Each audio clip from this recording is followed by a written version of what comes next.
It's always surprising me how much I need to prepare before I can I can actually get started with these streams. All right. Ooh. Oh man.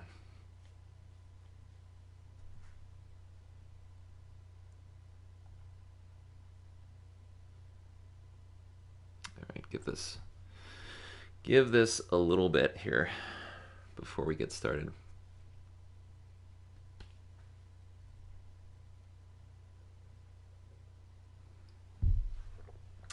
I am in no rush.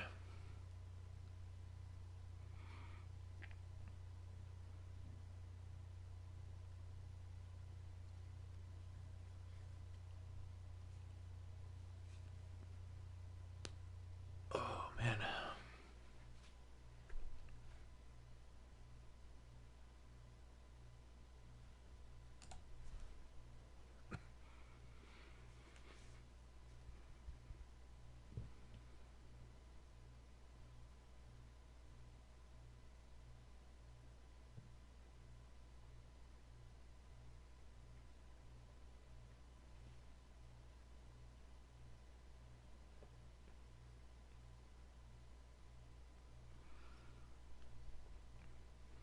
To try to remember for this one to put a timestamp or trim off this section here. Let's see what we got here.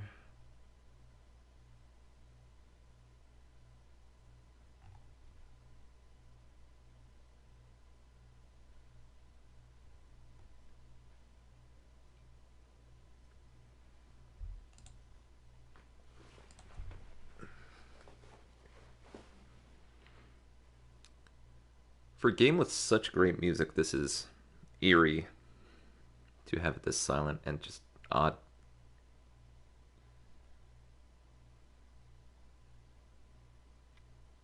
Uh,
Mic check worked. Welcome back, Kama.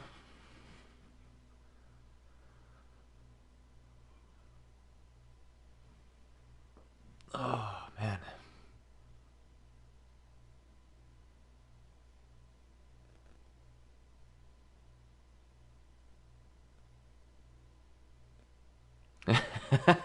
Yeah, yeah. That's YouTube for you. They have problems with notifications. Yeah, every time I started, and I hated doing it because I don't like the idea of tweeting. But uh, yeah, I'm good. How you doing today?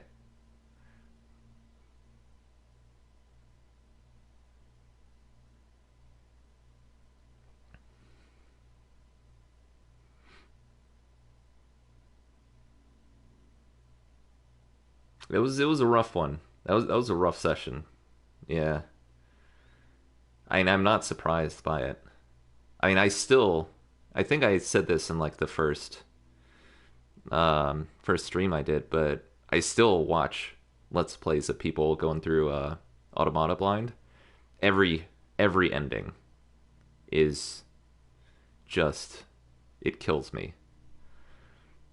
I get choked up on literally every ending. So I'm not surprised that it's happening here. Yeah, no, you don't have to apologize for the delay. I'm used to it at this point. I know there's like I mean, I can see the like the little top right corner, the notification will pop up, and then I know to look at the screen and it'll pop up 5 or 10 seconds later. Yeah, I was just saying. I started tweeting because you were saying, Southern, that you don't get notifications ever. Absolutely, that's the worst one, man. That's a killer. Like, it's describing how it's congealing your moving part. No, I mean, I get moved by weird things a lot of the time. Like, music does it for me a lot. If there's like a swelling kind of musical number or something, that can hit me pretty hard. But most of the time, it's like this is just this game. Like, I identify with a lot of things in it, and uh,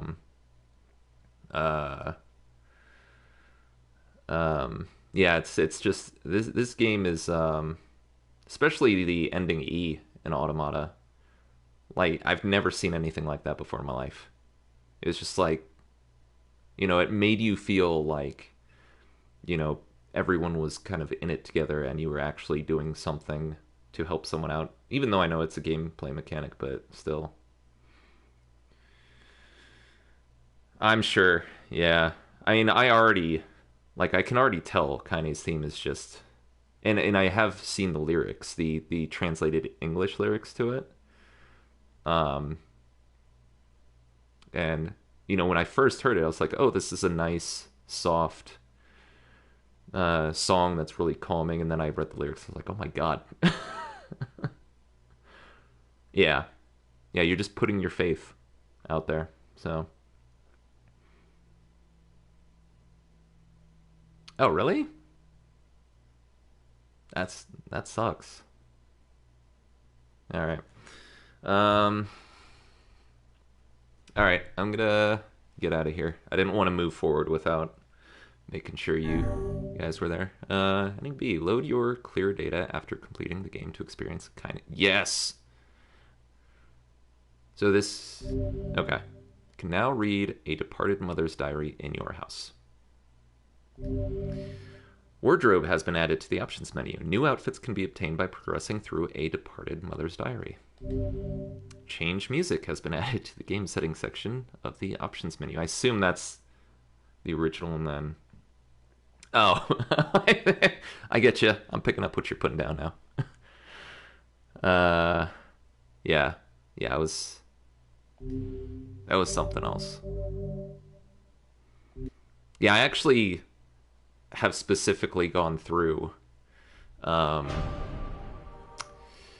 YouTube to find people who are, getting that ending blind to see what their reaction is. I've only seen like one or two uh, streamers or YouTube personalities who were like, "No, I'm not gonna delete all my save data. Why would I do that? Like, because, like, come on, dude, help someone out." Yeah, yeah, I'm definitely doing that first thing.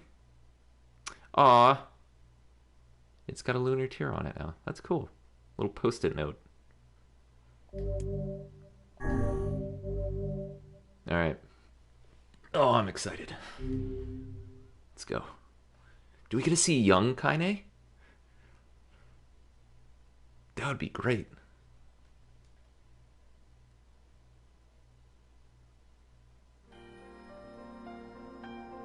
Whenever I interacted with Kaine, I was reminded about something from my past. Maybe My mind has been confusing her with my sister this whole time. Anyway... Okay.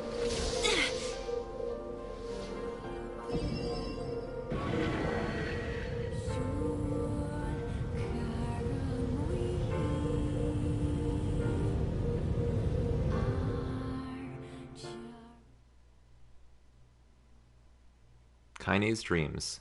Discrimination. Shocker. No. The sound of rain filled the village.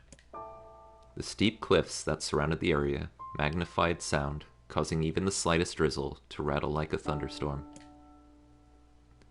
Thin wisps of smoke streamed from huts as the villagers huddled in their homes and waited out the rain. A single child, however, had braved the downpour and was now wandering slowly toward the wooden, hawk-shaped weather vane at the center of town. The wanderer reached the vane, which had existed for as long as any could remember, and stared.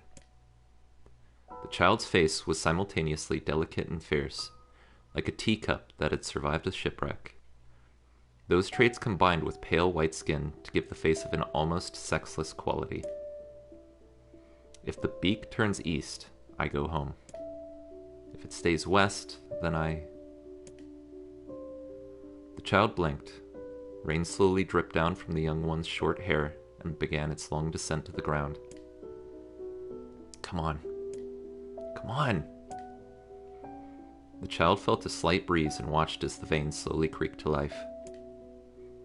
Spinning this way and that for a moment, it finally settled with the beak pointing firmly toward the east. East? Really? Before the vein could move again, a jagged rock came spinning and tumbling through the air, striking home against the child's head. The force of the blow dropped the child to the ground as a hail of stones began to fall all around. Oh no, they found me. A heartbreaking smile crept across the child's face as the stones continued their assault.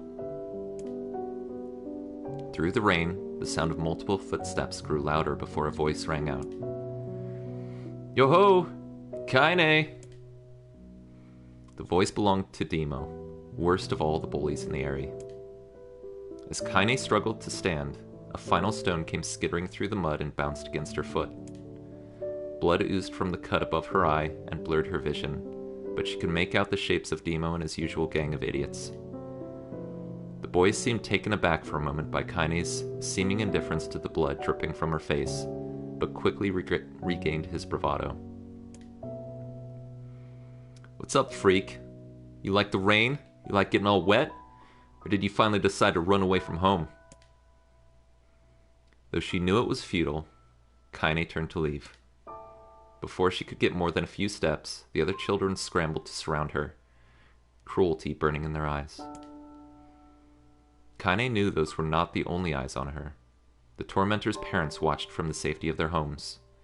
She was attuned to this sensation. It was one she had experienced many times before. While some villagers simply turned a blind eye to the actions of their children, many encouraged it openly. In a society ruled by superstition and fear, Kaine was something to be hated, and if possible, destroyed. I didn't say you could leave, freak. Demo's words chewed at her like a worm through an apple. He can't hurt me, she lied to herself. Be strong. Be brave. He can't hurt me. He can't hurt me. He can't hurt. Oh look, the little freak is gonna cry. What's wrong? You sad that everyone hates you and wants you dead? Kaine prayed for the rain to flood down and carry her away from a world that seemed to have no place for her. But if there were gods, they chose to ignore her. As Demo crept ever closer, the clouds began to thin and the rain slowed. Even the weather hates me. I'm useless. A failure. I wish Demo's rock had taken my head off. Kaine couldn't meet Demo's leering gaze. She lowered her eyes and stared at the muddy ground below. The bully moved forward until he was inches away. She could smell the scent of old meat on his breath. The boy grabbed Kaine's face with thick fingers and yanked it upward. She tried to turn away, but he forced her gaze back and jammed his thumb against her eyelid to pry it open. Show me. No. Did you just say no? Dimo grinned evilly. You don't say no to me. No one says no to me. Not even taking his attention from Kaine, he called to his cohorts. Come on, guys. Let's give the freak what she deserves. As soon as Demo finished, kicks and blows began to rain down upon Kaine. Demo paused, still grinning, as Kaine curled into a ball and tried to make the pain stop. I don't get you, freak. What you acting like a girl for, huh? Everyone knows what you really are. Kaine ignored the question, choosing instead to stare at the weather vane. It continued to point east, as if supremely confident about the future it had chosen for her. Go home? Yeah, it's a funny joke for someone with dead parents and no home to go to. Freak, chanted the children. Freak, freak, freak. Kaine closed her eyes and listened to the rain, waiting for the pain to start again. As the clutching hands of the village children closed around her, she bent her mind to the sound of the rain, letting it become her world entire. The rain fell, but the pain never came. Only when the laughter of her tormentors turned into terrified cries did she dare open a single, blood-caked eye. Kaine was shocked to see Demos sprawled on the ground, holding his head and screaming in pain. She could see blood welling from spaces between his fat, twisted fingers. Oh my god, he's crying. He's actually crying. Deprived of their leader, the other children glanced back and forth between themselves, as if waiting for someone to step forward and take charge. When no savior emerged, they began an uneasy shuffle away from Kaine. But the young girl was the least of their concerns. Instead, their attention was wrapped on the ancient woman standing a few feet away. After struggling for breath for a moment, she finally spoke in a voice thick with rage. Hurts like a bitch, don't it? I suggest you scatter before I throw another one. And if any of you little bastards ever touch my Kaine again, I'll do far worse than throw a rock. You can count on it. The old woman crouched down and gently touched the hand Demo was using to cover the wound. Before he could think to protest, she ground her palm into the wound and twisted back and forth. Ah! He screamed, leaping to his feet. Stop it! What are you doing? Quit whining. Ain't no one ever died from a scratch. You hit me with a rock, you stupid bitch. A big one. That thing could have killed me. The old woman shrugged. Death is the best cure for stupid. Demo's face twisted with rage at her words, locking his eyes on Kaine. He took a step backward and spat on the ground. Get out. Leave this village. No one wants you here, either of you. Seeing the old woman grab another stone, Demo and his companions turned tail and ran. As they fled, the old woman grabbed her side and barked out a single laugh. Ha! Look at that fat boy go. Guess he's healthy enough to run from a fight. The woman's smile faded as she turned her attention to Kaine. Kneeling down, she removed her shawl and placed it around the young girl's shoulders, then produced a cloth from the folds of her dress and began blotting at the blood on her forehead. Oh, Kaine, she said, why didn't you fight back? You're stronger than that lot. The words of her grandmother stung Kaine, and she turned away. Don't be nice to me, she said. I don't deserve it. Nothing matters anymore.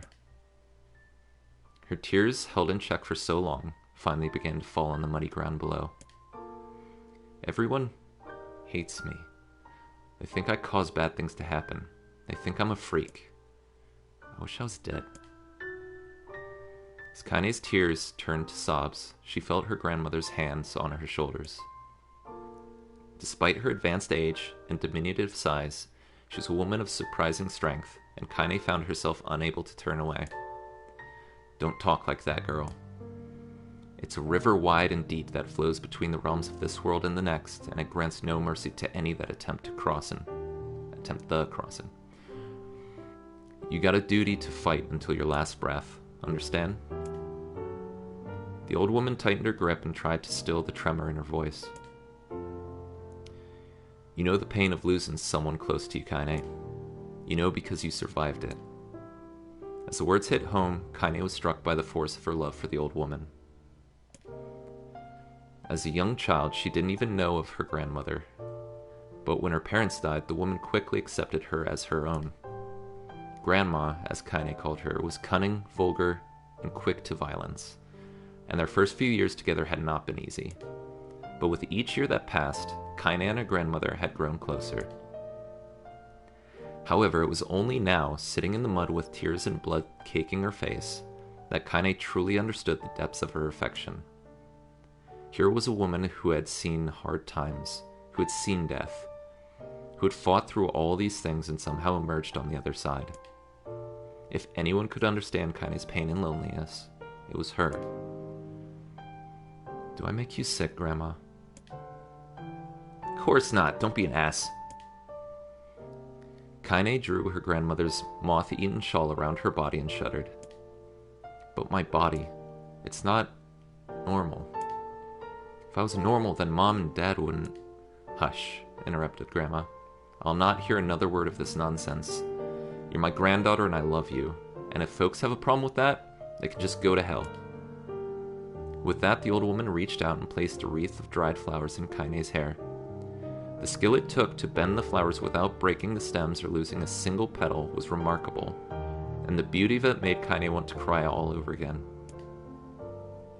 Oh my gosh, these are lunar tears. Grandma, you made this for me? Lunar tears were legendary flowers. Most people could live their entire lives without ever seeing one, and yet her grandmother had somehow collected a dozen or more. Kaine reached up and touched the wreath as if she couldn't believe it was real. Well, where did you find these? Just stumbled on them while I was out doing the shopping. The old woman turned away as she spoke, leading Kaine to suspect that the search had been more difficult than she was letting on. The pains she took to construct the ornament, let alone track down the flowers used in its construction, made Kaine's heart hurt. She reached up and gently adjusted the wreath, admiring the way it felt between her fingers. Didn't quite turn out right, said the grandmother as she squinted at it. His old hands have trouble with delicate work, but it sure looks good on a pretty girl like you. Kaine blushed and turned away. You think I'm pretty? Of course you are. What a fool thing to say. Thank you, Grandma. Her grandmother smiled. We're gonna be fine, you and me, she said. As long as we got each other, we'll be just fine. Kaine took her grandmother's hand in hers, and the two of them struggled to their feet. As they began the long walk home, Kaine gripped the hand with all her might, as if trying to stop smoke from drifting away on the wind. The rain had stopped. Kaine stood beneath the weather vane, watching it spin in lazy circles, no longer caring about the direction it faced when it stopped. I don't need to escape.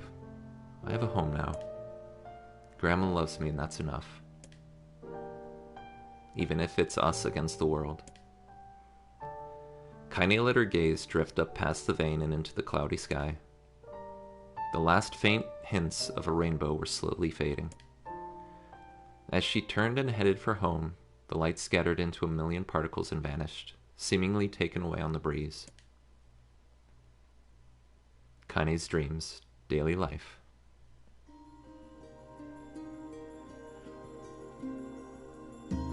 In the distance, Kaine heard the steady sounds of an axe striking wood. The noise had a purposeful quality to it, as if she was hearing a master woodsman go about his work. The firewood being produced, however, was as far from a work of art as could be. Pieces of every shape and size were being flung about a barren yard with wild abandon. Anyone trying to stack such wood would probably die of frustration before the job was through. Stupid piece of shit axe.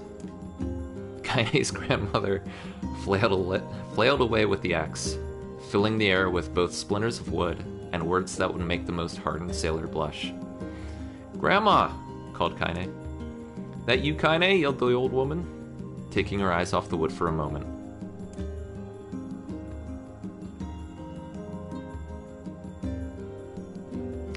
Don't get too close, or I might take your goddamn foot off by mistake. She brought the axe down on a piece of wood, sending chips flying in every direction. One spun past Kaine, close enough for her to hear the whistle, at which point she decided to step back. Once she'd scuttled to a safe distance, she cupped her hands around her mouth and shouted, "Grandma! Do you need help? I can get you water or lunch or, a new axe or something." The axe, poised to strike another wobbly blow, paused in midair. The old woman considered her granddaughter's offer for a moment, then smiled. "Tell you what, since I'm doing such a piss-poor job of chopping, why don't you come here and take over so I can go get the water?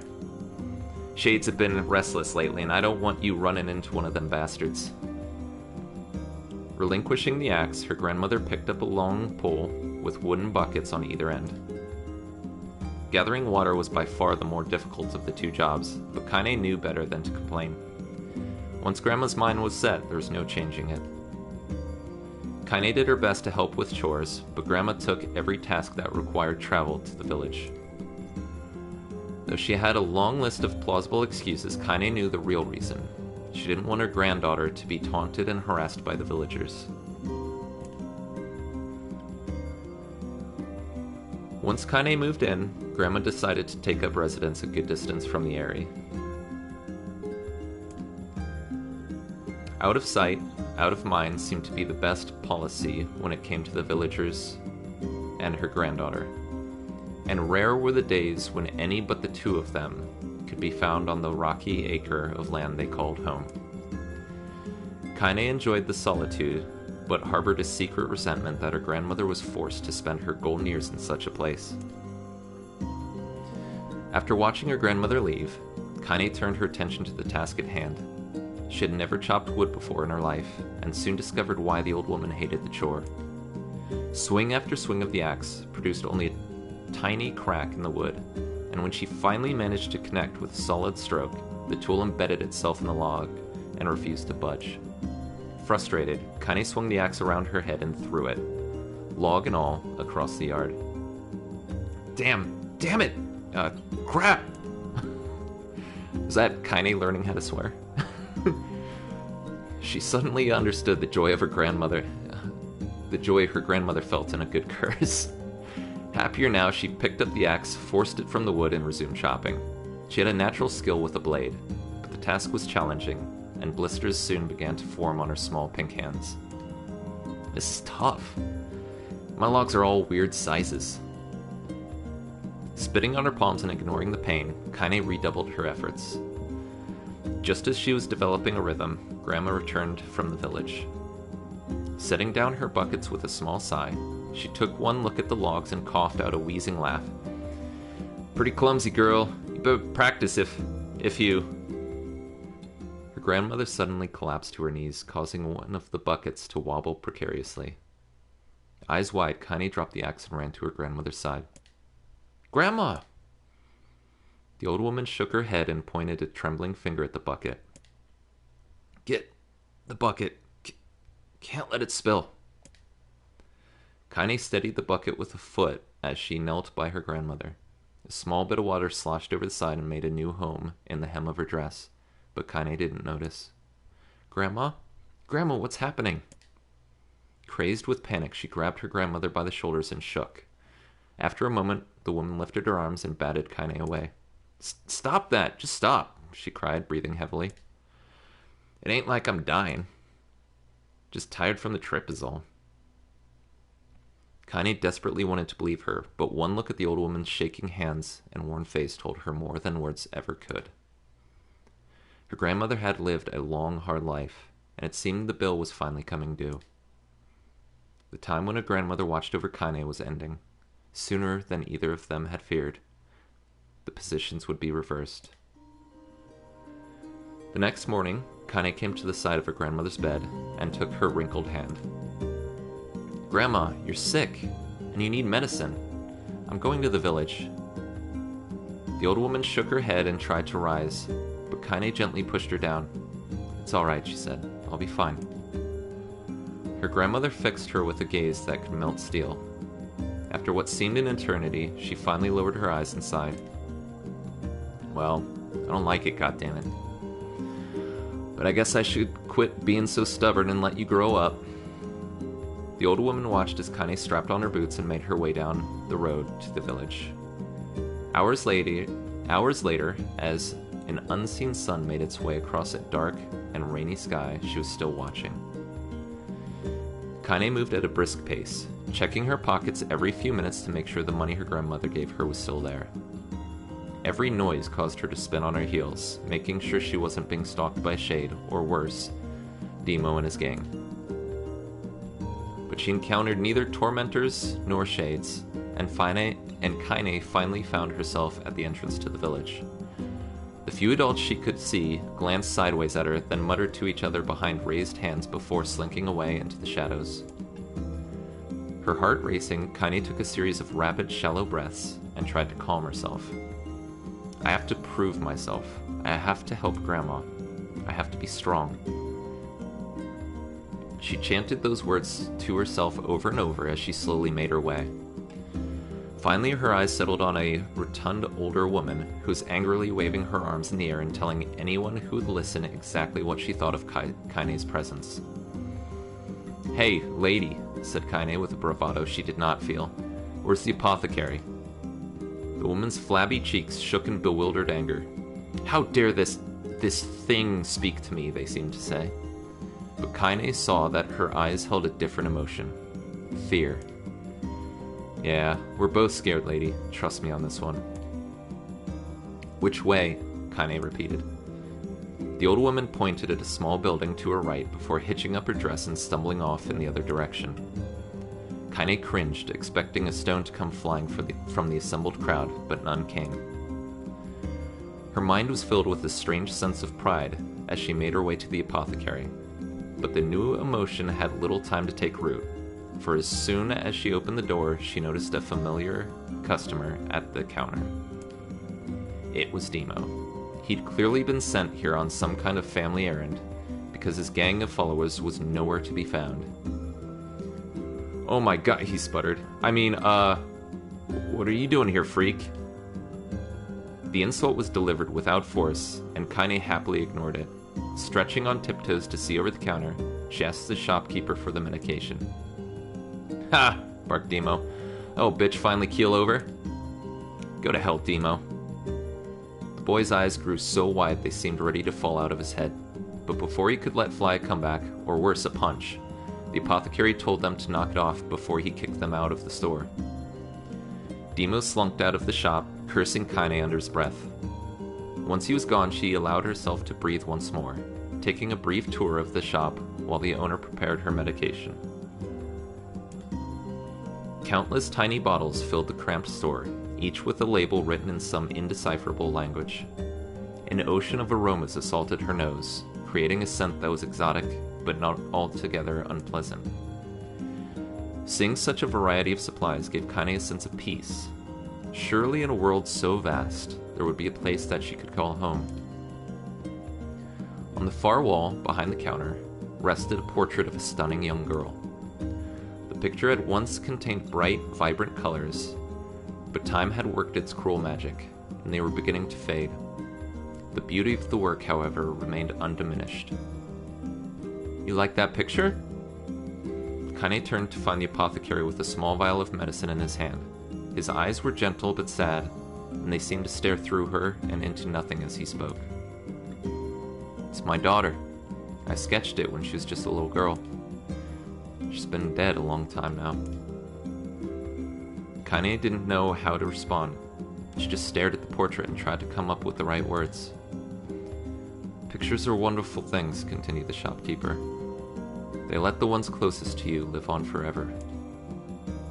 He shook his head slightly, then looked down at Kaine and smiled. Handing her the medicine, he reached into his sizable green apron and produced a handful of old wax crayons. "You should have these. There's no one left that I wish to draw." Kaine took an instinctive step back, causing the shopkeeper's face to darken. Yes, I've heard the rumors about you, he said. It's a small village, and word travels quickly. Between you and me, I'm not sure which of them to believe, but I also don't think they matter much. I know your grandmother, Callie. Callie or Collie? Might be Collie. And I think the way she was driven out of this town was deplorable. Grandma's name is Collie? Thought Kaine suddenly. She was still mulling this new fact over in her mind as she reached out and gently took the crayons from the apothecary's hands. Your grandmother's an old friend of mine, he said as Kaine scooted away yet again, and I owe her much. I wager she would like it if you drew a picture of her. Yes, I think she would like that very much. Kaine murmured a quiet agreement, but inside her heart was bursting. Never before had a villager treated her with anything but complete contempt. It was a tiny, almost imperceptible step, but it was a step nonetheless. And with enough tiny steps, she might one day discover the rest of the world. When Kaine returned home, she found her grandmother asleep in her bed. Her feet were blackened and raw, even bleeding a bit in places, leading Kaine to think that she had been pacing around the room until exhaustion finally caught up with her. She placed the medicine by her grandmother's pillow and turned to leave, but found the old woman's hand clasped around her arm. Back already, are you? Asked her grandmother with a yawn. Come here, let me have a look at you. Grandma sat up and examined Kaine from head to toe. Finally satisfied that nothing terrible had befallen her grandchild, she leaned back and allowed herself to relax. Well, how was it? Those bastards give you any trouble? It was kind of fun, said Kaine with a small smile. No, seriously, it was. Fun, huh? Asked her grandmother in a voice which implied she believed anything but. Uh-huh. So anytime you need me to... Oh, sorry, this is Kaine. Uh-huh. So anytime you need me to run an errand, just let me know. As she spoke, Kaine removed the crayons from her pocket. After a brief explanation of their source, she informed her grandmother that she was going to sketch her portrait. A portrait of me? Ridiculous. No one wants to stare at a wrinkled old crone. But Grandma, it'll make you live forever. Horseshit, said her grandmother, throwing back the sheet from her bed. Living forever would just piss me off. Now put those crayons away and help with dinner. But Kaine would not relent, and in the end, Grandma found herself leaning against the wall of their house as if posing for a master artist. Kaine took up the crayons, eyed her subject carefully, and set it to work.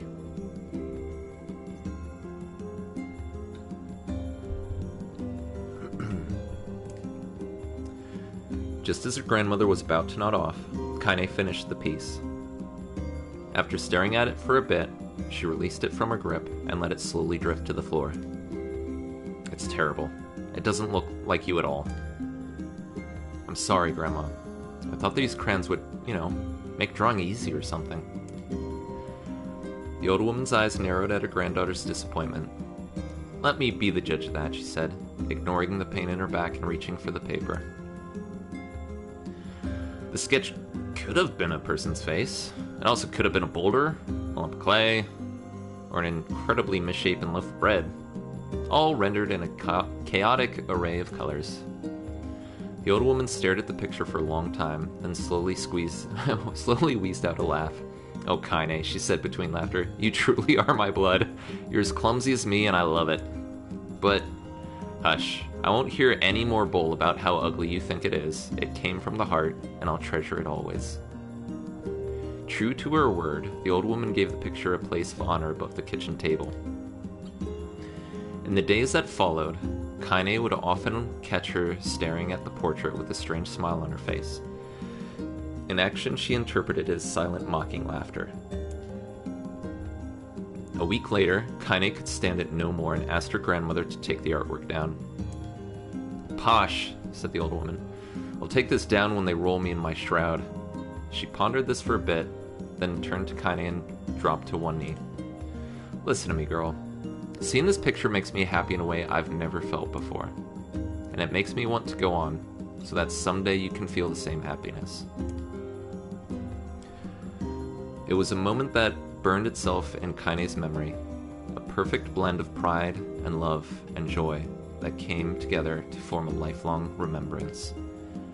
She swore to never forget this moment, to never forget the old woman who had made her place in the world possible.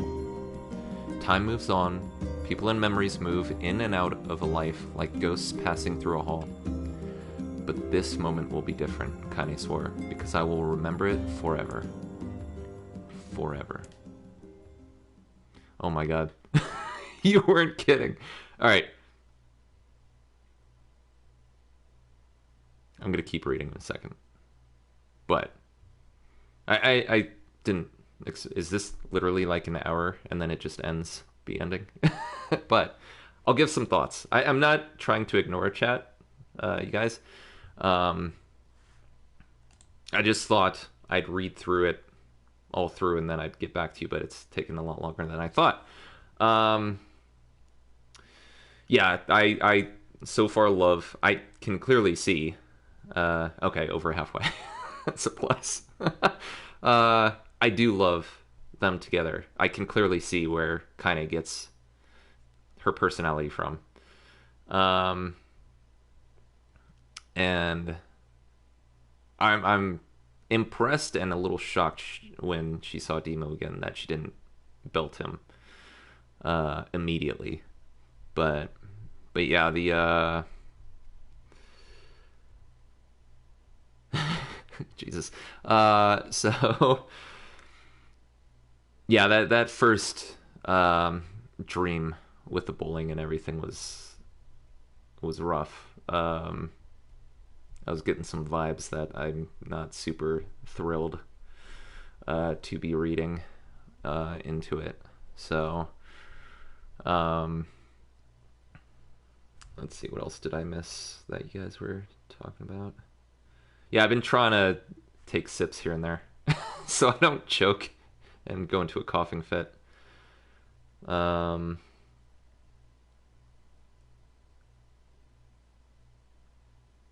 Yeah, no, I'm trying to I don't think I could read faster, honestly. I'm not a speed reader.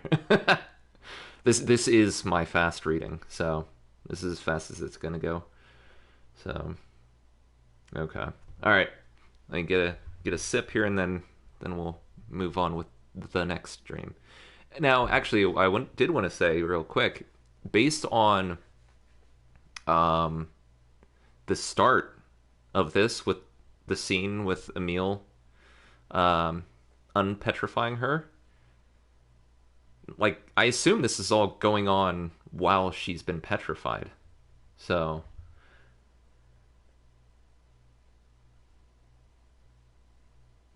what was weird? Do you mean my comment about the first dream, the bullying dream? Sorry, it's kind of stream of consciousness. I lose track of what I even say. It's my bad. But if that's what you're referring to, the whole them saying "show me" and like the pain never came kind of thing, like she was expecting to get beaten up. But that never happened, and then her grandmother put a shawl around her and things like that. It seemed very it's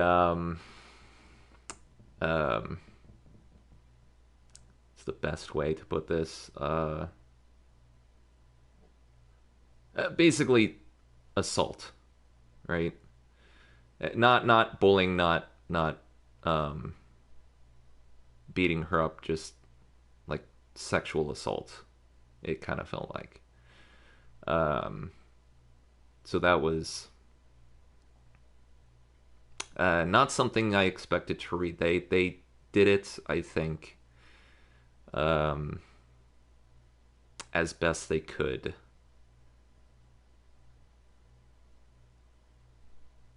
Yeah, yeah. She took up the role that her grandmother uh, played for her for a meal. Yeah, yeah. Okay.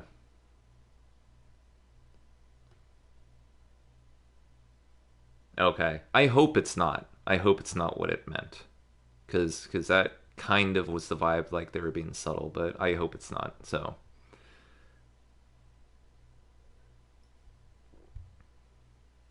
okay. All right. Then I misread that, thankfully. So, okay. Okay. All right. All right. Let's continue. Kaine listened to the sound of crackling firewood and stared at the black object on her plate.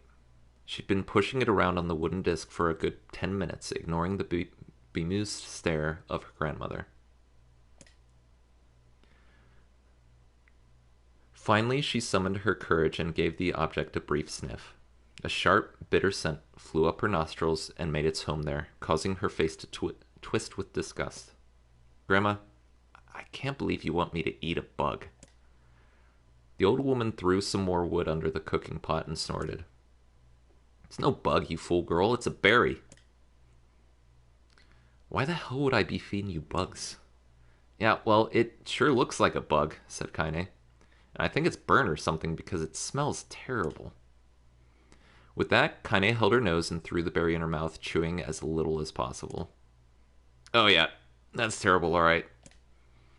Why, you little brat, laughed the old woman. Look at the sass on you. You've been spending too much time with me, and that's a fact.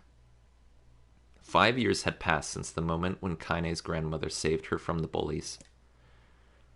As is often the way with two stubborn people, the relationship had grown in fits and starts, but moved forward all the same. Meals that used to be somber affairs were now filled with laughter and hurled abuse in equal measure.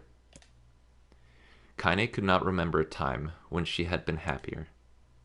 As the years went by, Kaine started to shoulder more and more of the daily responsibilities. Her grandmother's legs grew weaker by the day, and she could no longer do many of the chores she used to take for granted. And so this morning found Kaine lacing up her work boots with a breakfast of burned berry rolling through her belly. Where are you going today? Asked Grandma suddenly. Kaine looked up surprised. The old woman rarely asked for specifics anymore. Well, I was going to check out the kelma trees and see if they were ripe. I thought we could make some jam or something. Oh, and I'm going to pick some flagstones, so I need to take the wheelbarrow. Flagstones? What in the hell for? Kaine stared at her grandmother, then held out an arm and swept it around their home. Constructed mostly of cloth, rope, and rubble, the old place sagged like a boxer in the final round.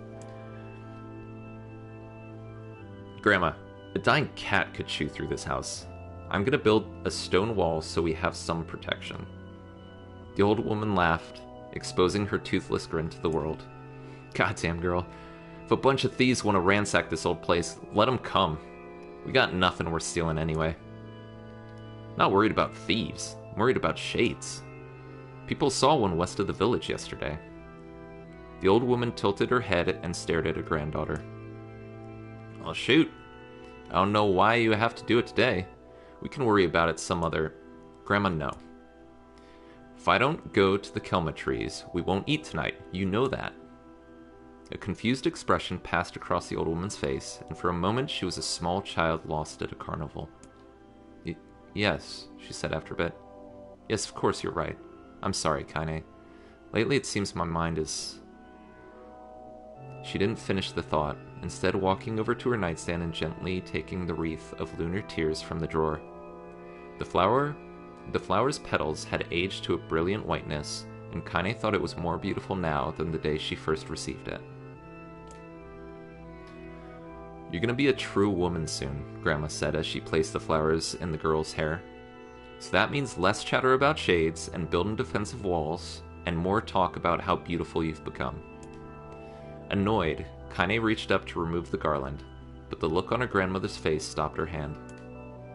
You're a beautiful thing, said the old woman, and there ain't another like you in all the world. I'm very proud of you. Okay, Grandma, that's enough goddamn compliments for one day. Such a mouth on you. Where did that come from? Gee, I wonder. I'll teach you to sass me, girl, yelled Grandma. Suddenly, she lurched forward and grabbed Kaine by the ears, pulling her around the room with a crazed grin on her face. Oh my god, just picturing this in my head. Grandma! Yelled Kaine in a quaking voice. Grandma, stop it, what the hell? The old woman stared at her and blinked, then slowly held her wrinkled hands out, as if it was the first time she had ever seen them. I don't know what happened there. I'm sorry, girl. Sometimes my mind just... Kaine thought the look on her grandmother's face was the most heartbreaking thing she had ever seen. Listen, she began. Maybe I should stay home after all. No, I won't have you stay here to keep an eye on an old codger like me. You go get your fruit and your wool and whatnot. I'll be fine. And when you come back, I'll have a nice grasshopper dinner waiting for you.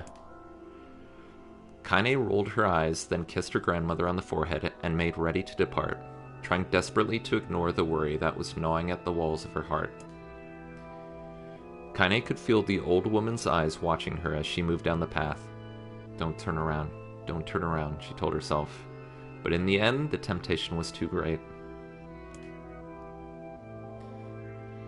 She spun on her heel for one final look and saw a small, bent woman standing in front of a ramshackle hut with a sad expression on her face. God, she looks so old now. It's like the wind could reach down and just carry her away.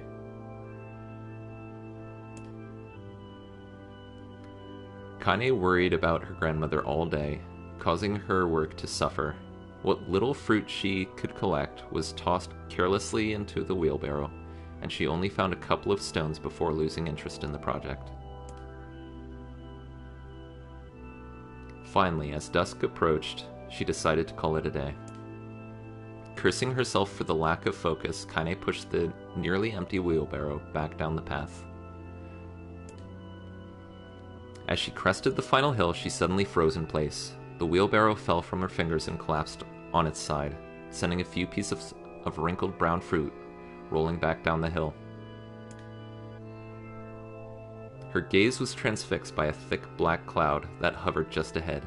Tracing its path with a finger, Kaine suddenly felt her stomach knot in on itself. No. Gods, no. Her grandmother's house was ablaze, the flames licking up as if trying to touch the sky itself. Grandma! Grandma! Kaine ran then, faster than she had ever moved in her life. Once she tripped on a stone and went sprawling into the rocky ground, but she leapt to her feet and continued running, unmindful of the blood that spilled from her wounded hands and knees. As she got closer and closer, Kaine's mind began to race in time with her footfalls. It's too dark. It's too dark. Not just fire. Can't be fire, too much smoke. Gotta save her, gotta save her. She burst into the front yard and came to a sudden halt, her worst suspicions confirmed. The smoke from the fire was mingling with the thick, inky blackness of an enormous shade. The massive creature supported itself on 3 twisted feet and achieved balance through means of a large armored tail. Scales, horns, and claws sprouted from its body in a random, chaotic pattern, giving it the appearance of a lizard designed by some insane god. Seeing Kaine, it let out a roar and flicked its tail, sending small whirlwinds spinning around the yard. For a moment the creature retreated into a shimmering, inky blackness, as if her mind was unable to comprehend that such a thing could actually exist. But then the smell hit her, a blend of rotted meat and excrement, and the horror became real once more. The creature bellowed again, and this time Kaine responded with a scream of her own. Alright, you bastard, she thought, as her scream echoed off the high cliffs around them. It's you or me. Let's go. The shade eyed Kaine with bemused interest. Then it began looking from her to the house and back again, as if urging her to look at the destruction it had so gleefully wrought. With dread building in her heart, Kaine glanced toward the house. Through the smoke and flame she spotted a small figure struggling to escape the ruins. Grandma! At the sound of her voice, the old woman began waving frantically. She's alive, thought Kaine. Alive! Kaine's legs sprang to life as she raced across the yard toward the flaming wreckage of the house. Before she could advance more than a few steps, the shade opened its mouth and let out a roar powerful enough to uproot trees and send them flying. The blast sent Kaine tumbling through the air before smashing her against the rocky earth. Stars danced in front of her eyes as she tried to remember how her legs worked. Get up. Get up. Get up, get up, get up, now! As Kaine struggled to her feet, the shade stomped toward the house and pinned her grandmother to the ground with the tip of a claw. The old woman struggled to move the claw from her stomach, but she might well have been pushing a mountain. She coughed briefly, sending a small spray of blood into the air, then collapsed to the ground, her energy spent. Kaine lurched to her feet, only to fall back to earth with a gasp. Her ankles were on fire, one or both of them were surely broken.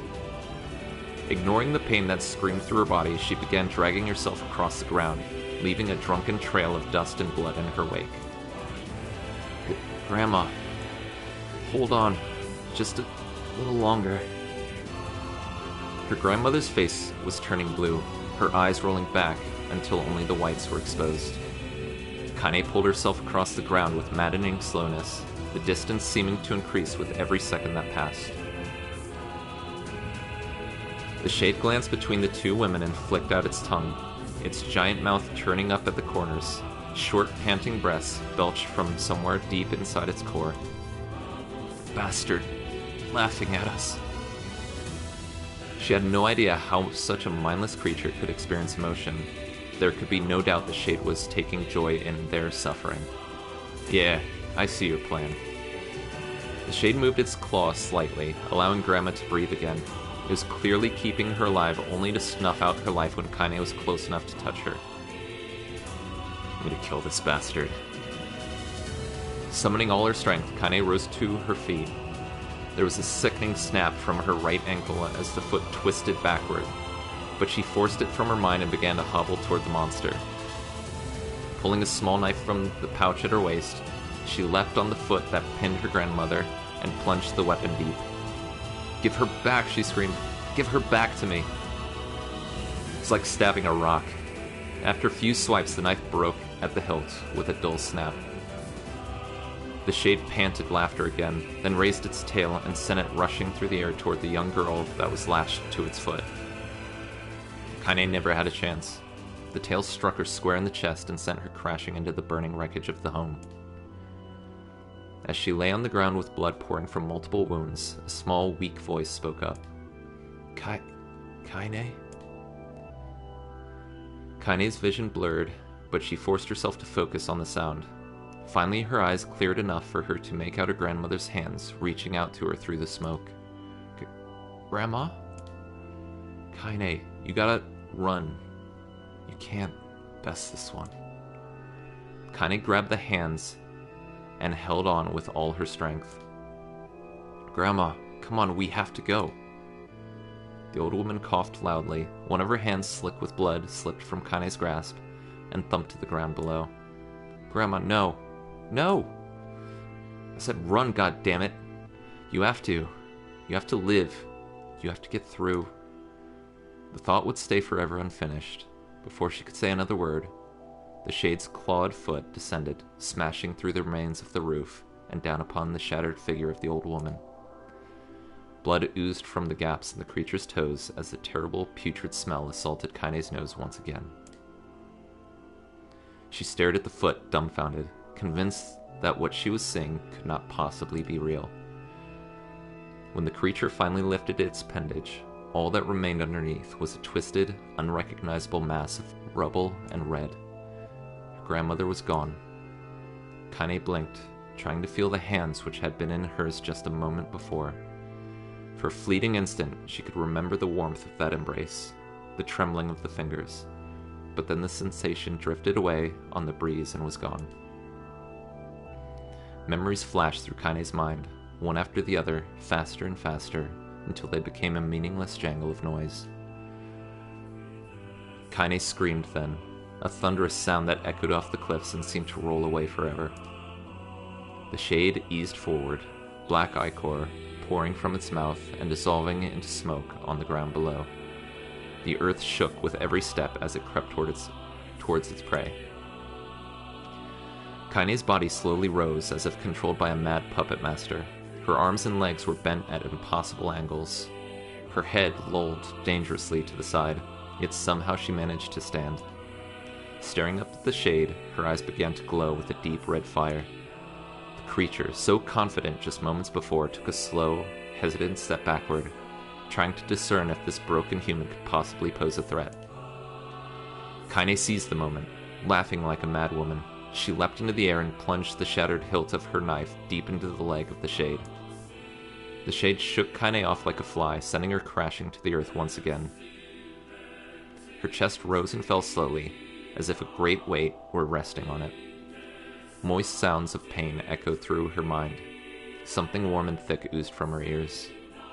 Is that blood? I think it is. I think I'm bleeding to death. No, can't die. Grandma told me to live. Deep inside Kaine's mind, something finally broke. The sound, the pain, the smoke and flames. All of it faded away until all that remained was a single incantation repeated over and over again. Kill it. Kill it.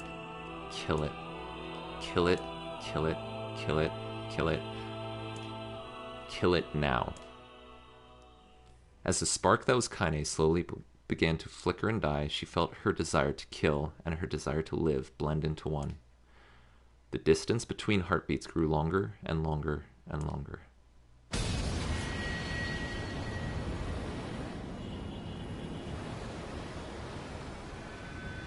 We made it. We're on the other side.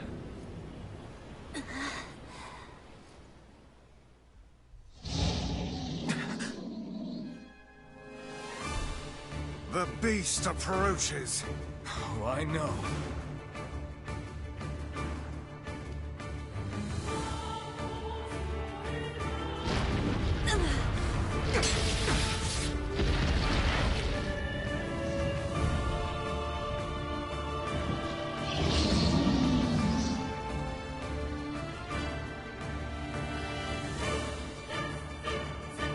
Oh, I'm still near.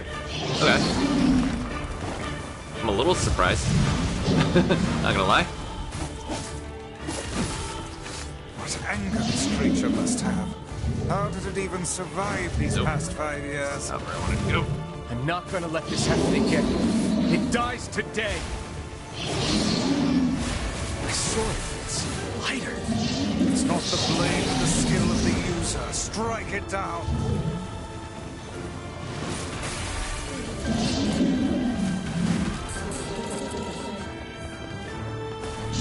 Alright.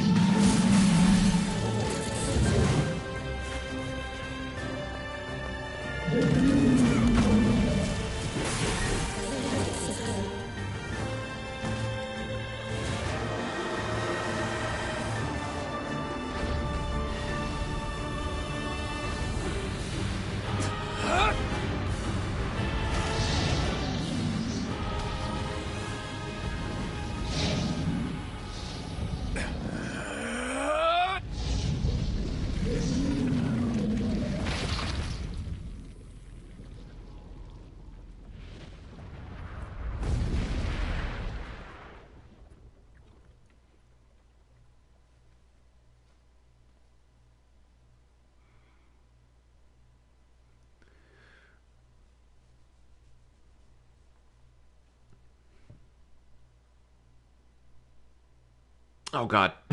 More reading.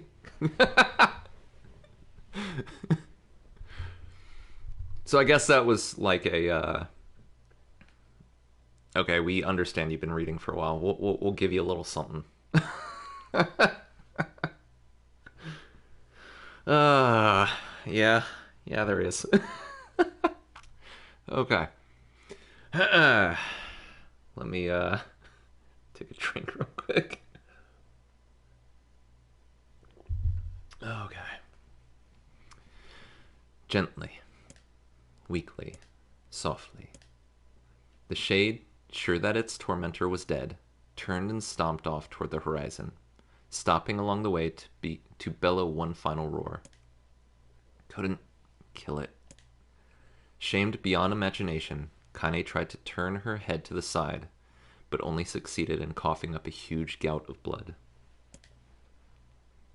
It was getting difficult to see, and only after a moment of fierce concentration did she realize that her left eye was gone. Laughing to herself, she turned her remaining eye to the ruins of her home and noticed a ragged stump of arm resting a few feet away. Yeah, that's mine, she thought with a mad giggle. This is gonna make clapping a real bitch. Ha! Cried a sudden voice from the depths of her mind. Finally gonna die, are ya? Well, you had it coming. Go to hell, Demo, she thought at the unseen assailant. Go to hell before I pluck out your eyes and feed them to a dog. The voice of her childhood terror evaporated into smoke, only to be replaced by another, more recent voice. Hold still, said the apothecary, materializing from the ruins like a ghost. I want to draw you. That way you can live forever. No, stop. Don't want to live forever. Want to die right here. I see, he said quietly. Well, if that's what you want. The spectral shopkeeper fluttered in and out of existence for a moment, then produced a piece of paper and sketched quickly. After a few seconds, he turned the page to Kane and smiled. Since you rejected my offer, I decided to draw someone else. It was a picture of her grandmother, real as life. Kane opened her mouth to thank the man, but stopped as the picture began to blacken in the middle. Before she could say anything, dozens of multi-legged insects began to swarm across the image, tearing at it with sharpened pincers. Stop. No, don't hurt that picture. Kane reached out with her remaining arm and waved futilely at the air. To her surprise, the insects fell off the picture into the ground below, where they vanished into tiny black tendrils of smoke. Relieved, Kane turned her good eye back to the picture, only to open her mouth in a silent scream. The sketch now showed her grandmother as she truly was, a smashed, unrecognizable lump of nothing. The apothecary smiled, then broke into a jolly dance. See that? He cried as he danced his jig. It's perfect now. She looks just like you. Ha-cha-cha-cha. I look like that? Oh, God. Oh, God, I'm gonna die. I'm gonna die. Drowning in despair, Kane laid her head back in the mud and smoke of her ruined house and waited for the end to come. But just before she let everything go, an unfamiliar voice began whispering in her ear. Ain't you got a wish, sunshine? The voice was vulgar and fierce at the same time, as if insanity had somehow found a way to take form. Kane wanted to scream as the voice crawled under her skin, but her lungs refused to work. You know, a wish, like a prayer or something? Why don't you get on your knees and start praying to heaven? Please, invisible man in the sky, save me, save me! Kane finally resorted to shouting at the voice with her mind. I don't make wishes, they don't come true for me. I'm a curse, a freak. I should be left to die. The other voice boomed in her ears. Oh God, you are the best. Kane glanced down and saw a black, shiny substance oozing from her legs. She tried to brush it away, but her remaining arm would no longer respond. The substance slowly crept around her feet and then began moving up toward the rest of her body. Is this death? Is this what it's like? Or is my mind just losing itself? She could feel the slime oozing upward, feel the hot, searing pain it left in its wake. Whatever else might be happening, she was still alive, and this was real. Come on, said the voice. Let it go. Kane tried to ignore the voice and concentrate on the pain, but the newcomer would have none of it. Don't ignore me, sunshine. You're ready to give up, ready to die, so why not let me have it? Have what? Your body. Come on, give it to me. Give it to me. I want to stand on the ground, feel the rain, taste the wind. The voice paused as if licking its lips. When it resumed, it was filled with mad, unabated joy. And I want to take your hands and use them to choke the goddamn life out of people. I want to tear out their throats and bathe in the blood just like before. In response, Kaine shifted her head and vomited. The warmth of it crept down her front and mingled with the pain of the encroaching black ooze. Are you a shade? Yeah, maybe. What of it? The slime reached her face, crept up past her nose, and slowly oozed into the sockets of her missing eye. The moment it touched her brain, Kaine was struck by the most powerful sensation she'd ever felt in her life. It was ecstasy. She wanted to scream with delight, but all she could manage was a small, whispered moan. "Feels good, don't it?" asked the voice with a chuckle.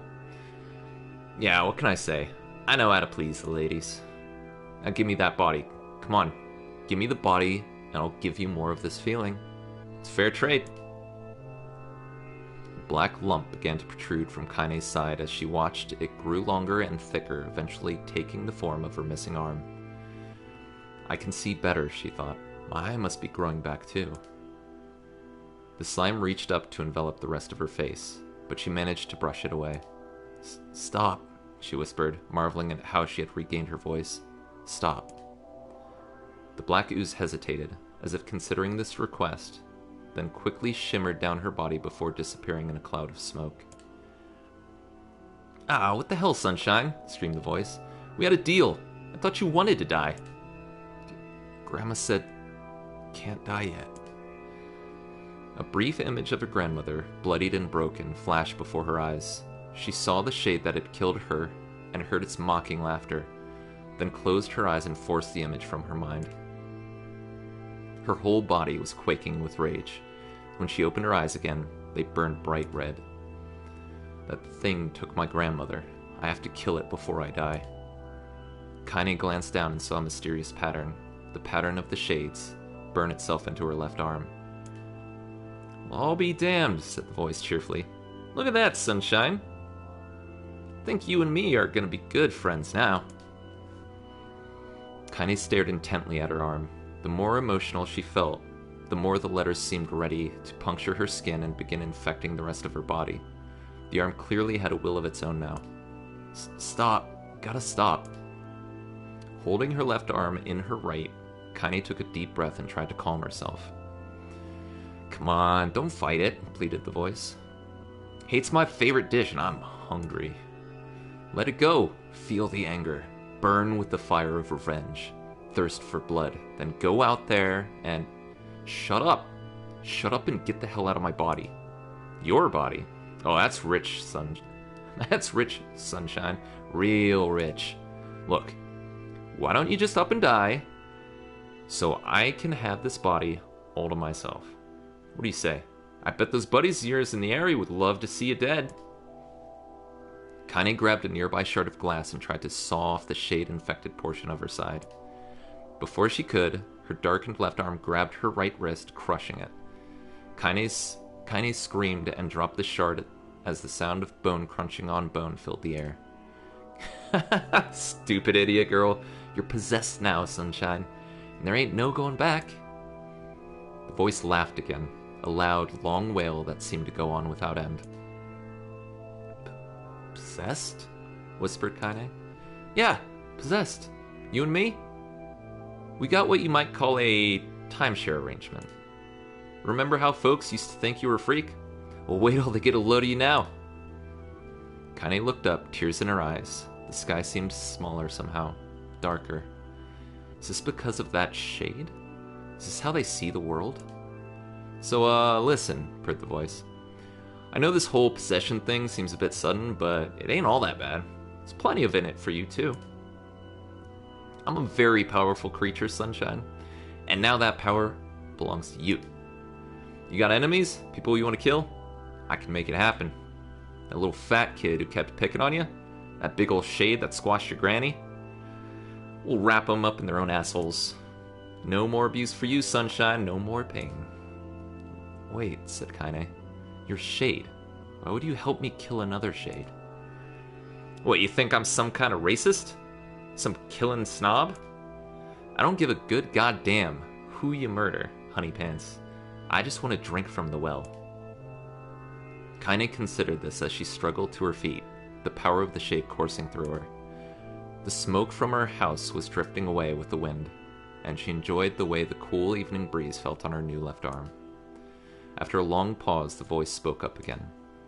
So, how about it? You and me? Could have some good times together. Look, I'll even take care of the bloody part if you don't want. Fuck off, asshole, muttered Kaine. I'll handle the killing. Screamed the voice. Look at you go! Ah, sunshine, we're gonna have so much fun. So listen, my name's Tyrion, and if you ever need me, I'll just be hanging out in this piece of meat you call a heart. Now get to it. The more you kill, the more your heart turns rotten and sour, and I like rotten and sour. Kaine found herself nodding at the voice. Yeah, she said. Yeah, I think this can work. I'm gonna find that shade and I'm gonna strangle it with its own guts. And when I'm done, I'm gonna do the same to you, Tyrion. Count on it. Ha! Laughed Tyrion. I have shit bigger than you, so good luck with that. Oh, and hey, one more thing. Right now, you and me are sharing this body. But if you ever run out of hate, if you ever, go soft, then I'm gonna take over everything. So keep on killing, sunshine. Watch your back. The voice grew fainter and gradually faded away, fading to somewhere deep inside Kaine herself. Kaine waited until she was sure the voice was gone, then waved her new left arm around a few times. It feels perfectly normal, she thought. It feels like mine. Desperately, she began poking and prodding at the new limb, determined to find something wrong with it. She didn't want it to feel normal. That would mean the creature inside her had already won. I'm not a shade. I am Kaine. Repeating this mantra in her mind, she slowly began digging through the rubble of her house, being careful to ignore a certain red-stained spot in the corner. Finally, after what seemed like an eternity of heartbreaking work, she found what she was looking for. It was the wreath of lunar tears. Though it had been through hell and back, the garland's petals were as bright as ever. Kaine started to place it in her hair, then slowly lowered the wreath and stared at it. I'm sorry, Grandma. I'm so sorry, but I don't deserve to wear this anymore. I'm possessed, corrupted, a freak. And this time I don't think there's any going back. Holding the flowers to her heart, Kaine fell to the ground and sobbed. As night gradually lightened to dawn, and the people of the area arose to their daily lives, she remained in that position, as if tears would somehow wash away the horror that now infected her world. Alive! Stay alive! Stay alive! Grandma. Kaine, you gotta live! You gotta come back to us!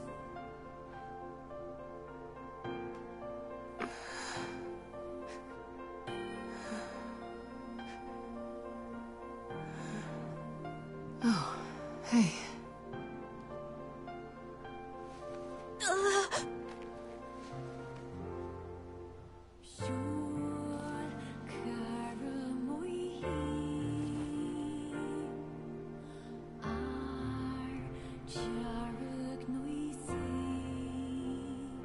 Emil, you were the one calling me, weren't you? You still recognize me? Of course. I knew you right away.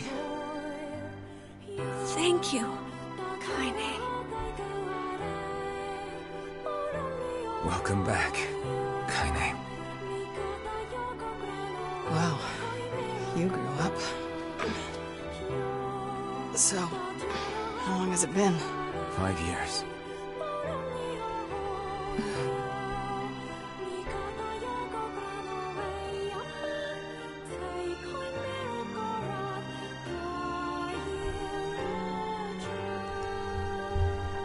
Shit.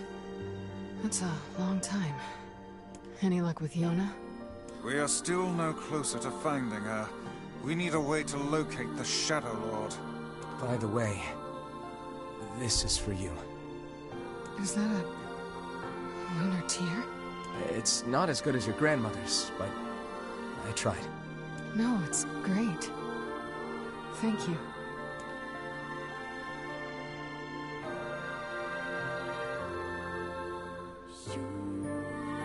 Kaine waking from her long petrified sleep. Emil's unflagging kindness. Our reunion was a happy one, and we let it wash over us like rain. That is, until Devila and Popola had to go and ruin it all.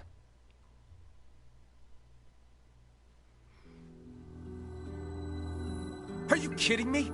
You can't be serious! Please, try to understand. People are tired and scared, and... I'm sorry. I'm sorry you have to bear the brunt of that. This is crap, and you know it! It's okay. We can sleep outside. No one's sleeping outside.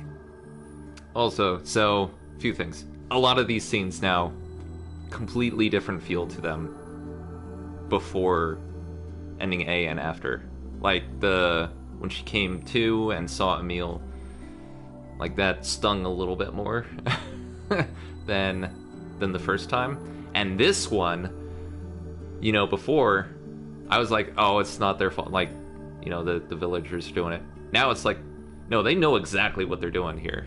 Like, they're kicking these guys out. And I feel no, like, his first reaction was legit. Like, that's the way you should feel. Yeah. You and Kaine saved this village, and now they want to run you out? People are afraid of us. And really, I understand. I mean, look at me. As long as you're still with us, I can deal with it. Right, Kaine? I'm used to sleeping outside. But... We'll see you later. Sorry about this.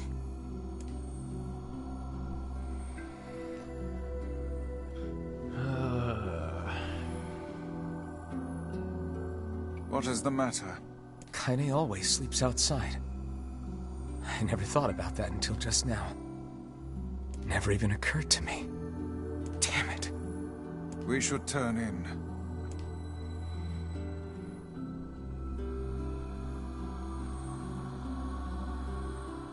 I didn't get much sleep that night. For the first time in my life, I hated Devila.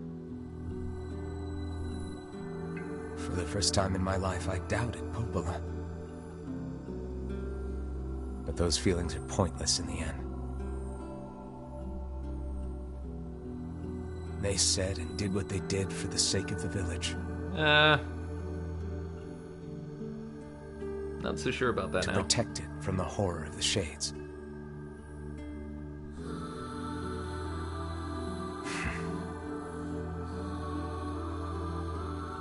Really, how can I blame Devila and Popola? In the end, I'm just as bad. Because I never once stopped to think about Kaine and Emil's situation myself.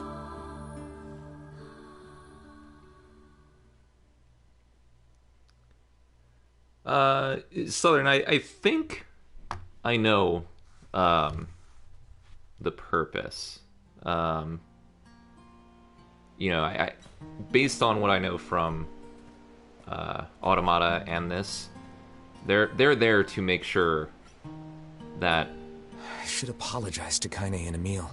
That the souls can go back into the replicants. They were there to make sure it happened.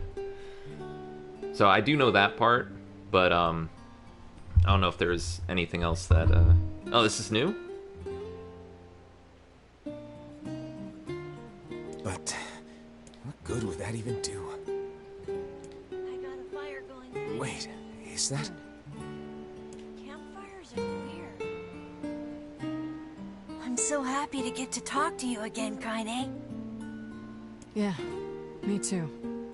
No. I tried everything I could think of to save you, you know. I polished you with a special cloth.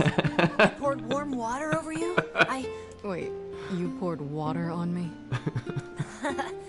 Yeah, but it didn't really do much except make you all shiny.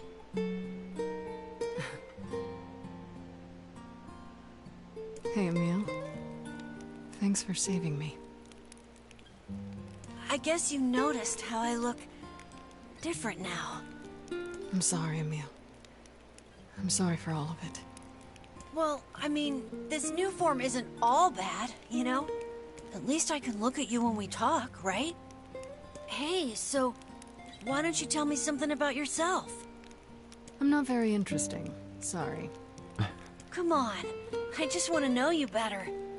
Please? Fine. This all happened when I was a kid. Before the whole shade possession thing. My body is different. And when the villagers found out about it, they started treating me like a freak. But one person, my grandmother, accepted me just as I was. No matter how bad things got, she gave me the strength to keep going. She's really special to you, huh? Yeah. Oh, hey! That gives me an idea. Since we cured your petrification, we should start looking for a way to cure your possession in my body. I know we can do it if we all work together. Heck, it'll probably be super easy. Yeah, super Let me easy. guess. More warm water? Okay, can we just forget I told you about that? Aw, that was a nice scene.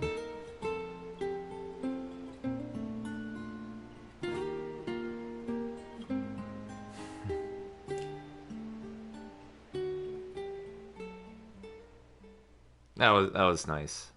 I enjoyed that scene. Yeah, let's just hold off on that Southern until Sleep well? until we've gotten through it. If you can, I don't know if you'll remember to come back to it or not, but Sure. And yet your red eyes tell a different tale. Don't be so hard on yourself, lad. I need to go see Devila and Popola. Very well.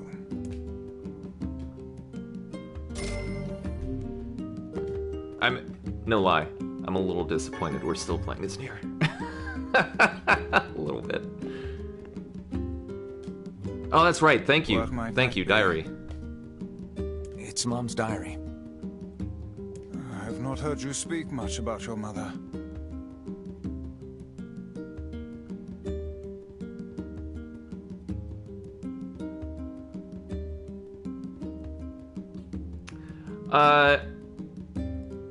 I assume I know, because they did make a very specific, it felt, an intentional description of her when she was young as sexless. So, I assume it has something to do with that, although it's pretty vague what they were. And that's kind of why I was saying it felt like assault, because they were saying, the kids were saying, "You're a freak, let me see." Yeah, exactly. And what are you acting like a girl for? We know what you really are, and things like that. Yeah, I don't know exactly what it's referring to, like if there's a specific thing or not, but yeah, it seems like she's yeah, I'm just gonna say that's what it seems like. I don't know the specifics, but yeah.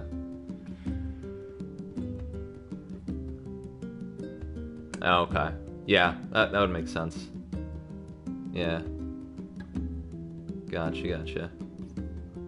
She got the black scrawl and died when I was little. My apologies for bringing it up. It also kind of explains why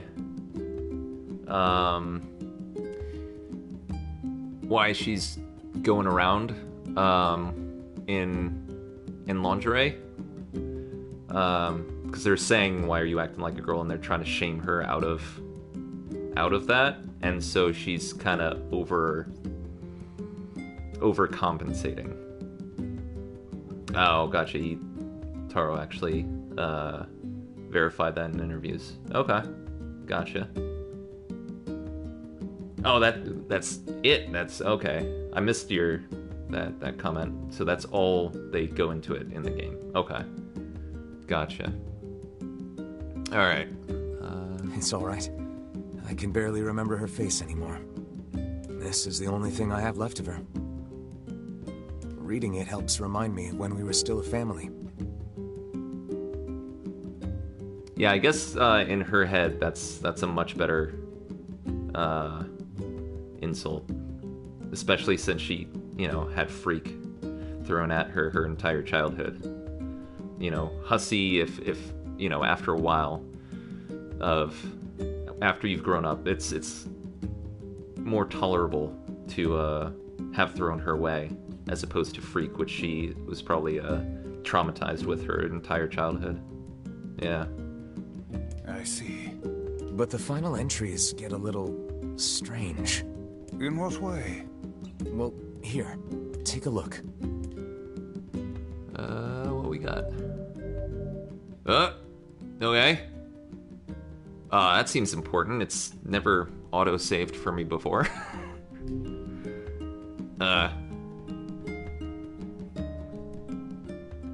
Say there. Can you not hear me? I can.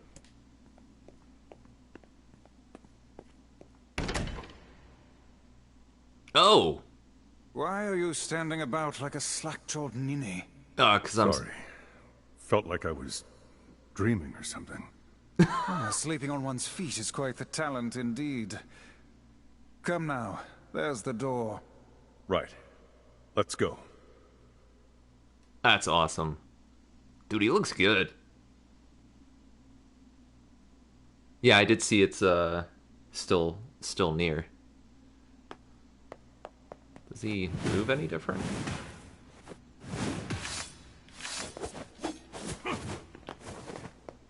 No, he still moves the same. Okay. That's cool. Oh, what's that on his... what's the design on his eye patch, I wonder? Can I get a better look? I don't think so. Maybe a bird? Huh. Interesting. Yeah, I do like the Gree voice. Oh, okay. Yeah, let's go. I got nothing else to do here. Yeah, I was gonna say, I thought in the original... Because I own the original Gestalt, but it's a brand new copy. I never opened it. It felt like sacrilege. So... But I remember him being... this world is the world of the recycled vessel created to avoid the destruction of all. Okay. I remember him not being particularly attractive. Oh, this music too. I love it. Yeah, Southern and combat, yeah. So good. I kind of wish there was an emote so you could dance.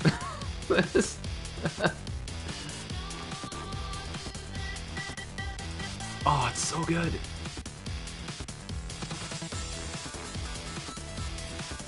Oh, this is DLC.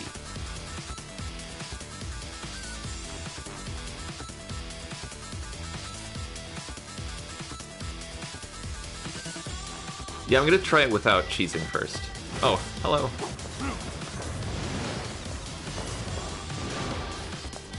Oh god.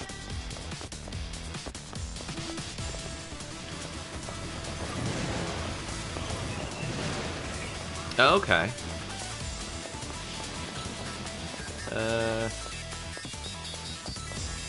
Oh, can I just jump over this? Yeah, duh. I could stand here and just listen to this for an entire stream. I'm not gonna lie.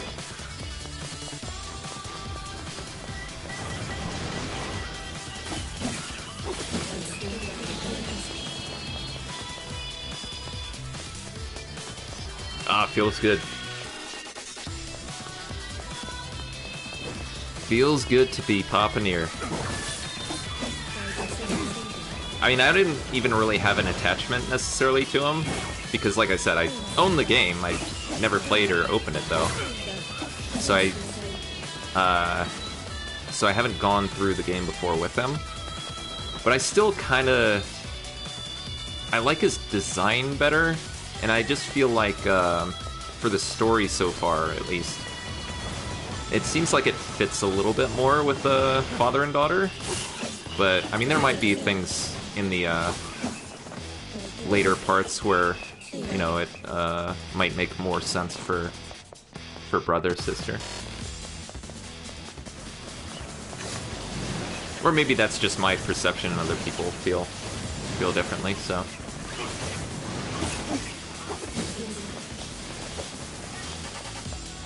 Yeah, yeah. And that might just be, at least for me, it might just be a Western thing, because I know that's sort of more of the typical relationship for Western compared to Eastern. You know, in Eastern Japanese games and things like that, it's more like they want you to play as the kid who grows powerful and oh, hello, where are you at, by the way? Nope. Are you in here? Oh, you're just there, okay.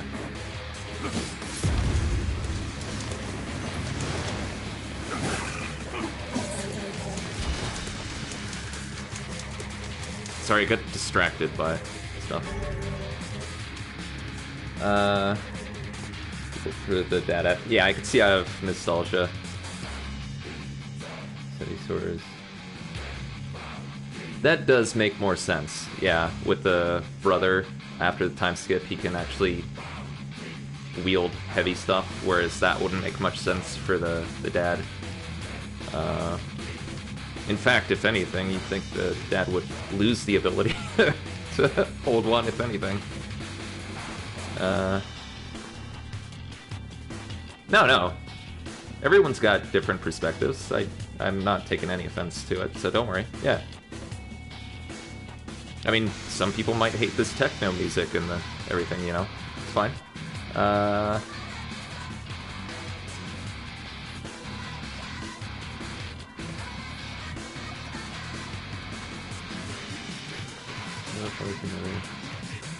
Yeah.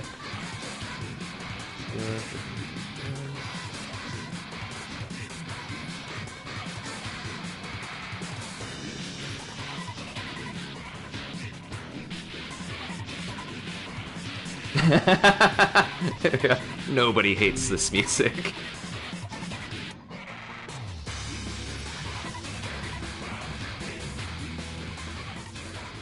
The Black Scroll, A Lost Destiny, A White Book, A False Truth. Oh, this is so cool. This is an... Oh, I love this filter. Dude, this is awesome.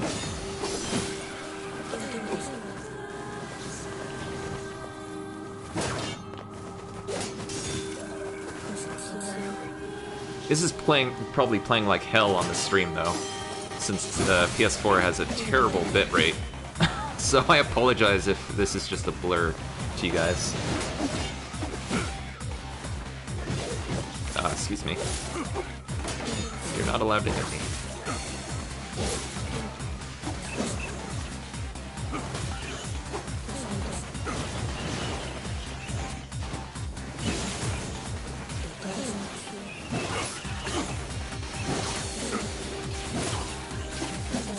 I've got trees, please.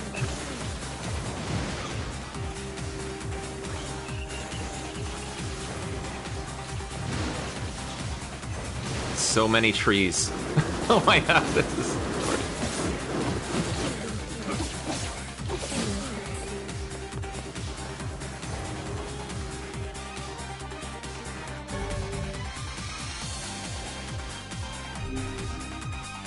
I don't know about you, but I am absolutely chair dancing right now to all of this music.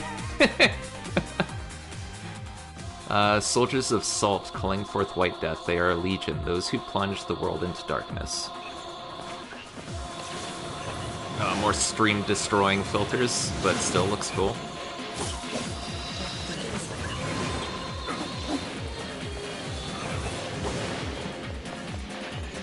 Library time.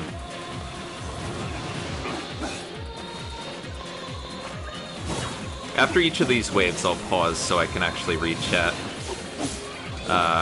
So if I miss things while I'm in here, I apologize.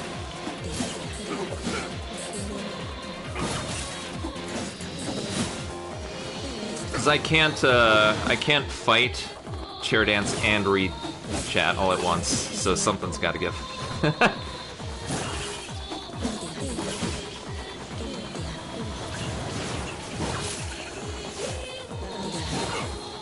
Ow.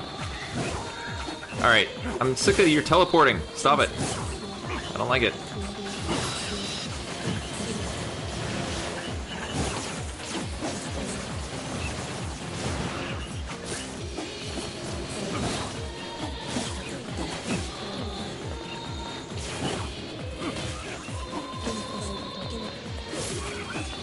Oh my god. When is this going to end? Have I killed enough yet, please? Where are you? Where'd you go? Okay.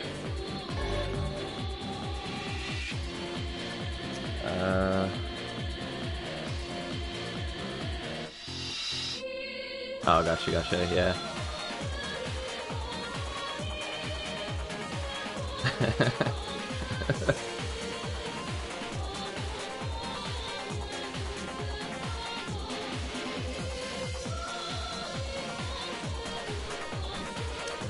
Yeah, I kind of wish that before I started this I went a lot deeper into, or refreshed my memory of Drakengard 1. I didn't, so a lot of that's falling on deaf ears for me, unfortunately. I'll have to check it out later. Cool, new sword. Awesome. I'll have to check that out. Probably wait until we're out of here. Alright. Next round. The dragon's corpse brought death to the world, delivering unto it the power of magic. I do know that one. That one for sure I remember from the ending.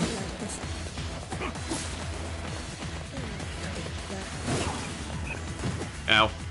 Oh, that hurt. Wow. Or was I just really low on... So hold on, I'm gonna put on the wall just in case. I don't know if that just really hurt or if I was not watching my health this entire time. And... Nope. Oh, who are you? Ow, ow. No, I must have just been low on health. Oh, we're doing this, huh? Okay. Ow. Worth it. Yeah. Jerk.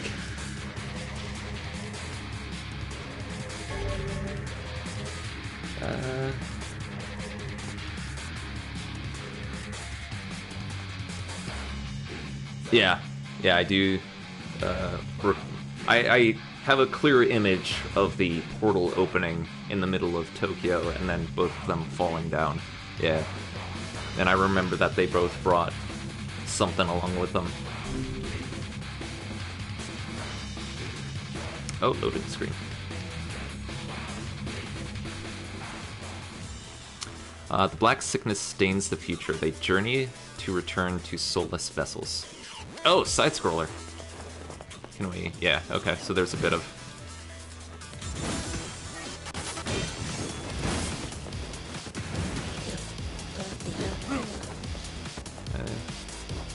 Oh.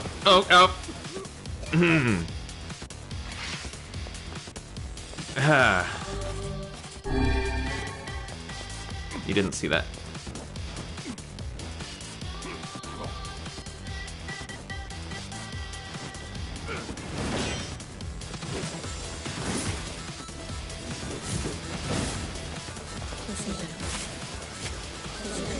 So good. Excuse me, you just running through? What the hell?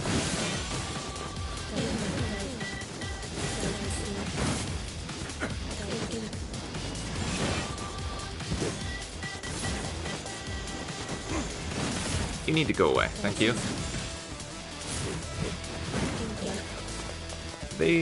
Doesn't look like they drop anything besides medicine here.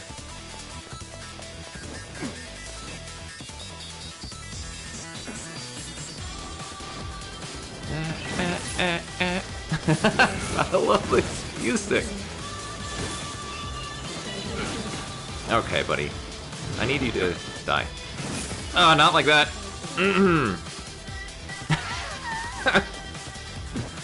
Whoops. Oh. Okay, alright. I'm trying to rush to the beat of the music. It's not working, so I need to calm. Chillax. Everything will be fine. Oh god, why? I don't care, worth it.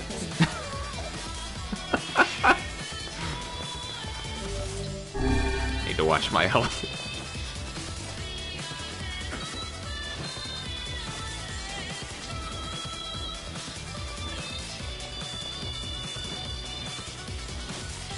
Oh, no, no, oh.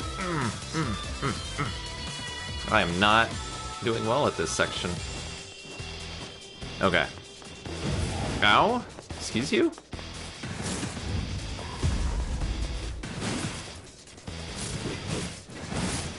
Oh. Oh, that was beefy.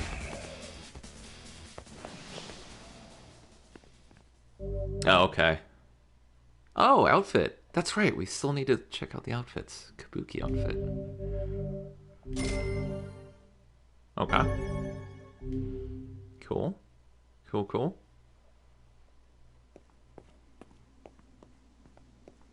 Oh,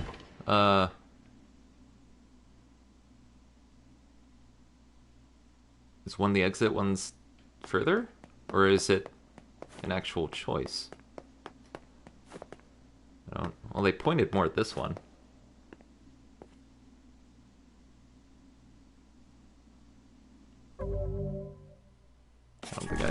I don't think I can, do anything with it yet, right? Or let me see, hold on. Is it options? Other? Yeah. Okay, exits behind, and so I guess both of these just lead forward. Sound. Change the game is background music choice. Oh, okay. Changes to automata. Okay. Gotcha. Alright. I will do that, but not until we're done with this. So we will do that once we're through here. Does it matter which door though? On here, left or right?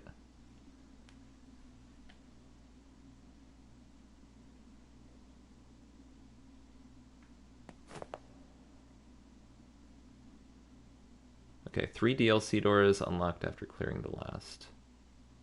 Lots of DLC.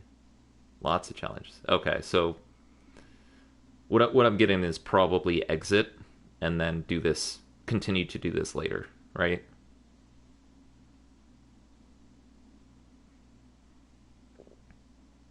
Is that the vibe I'm getting?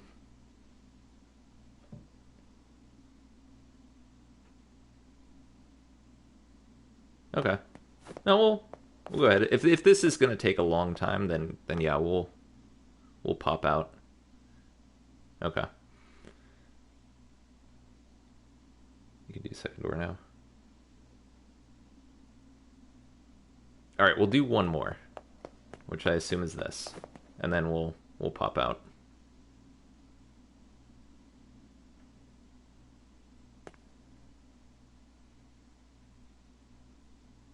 Yeah, we'll do one more and then pop out. Proceed by off, you'll be unable to save until the battle's over. Yes. That will be the plan, and then we'll go back in to see if he's wearing the same costumes or not. We'll do some experimentation. The apocalypse divided the world in two, one that knows not day and one which I didn't get to read the rest of that. It's alright. Ow! Oh, you just right off the bat, huh?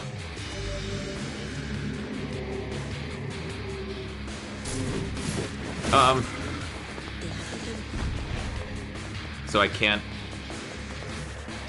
use what? That was weird. It popped up with the limitation, I think, which was supposed to be you can't use your weapon, but I think I already killed him before it kicked me out.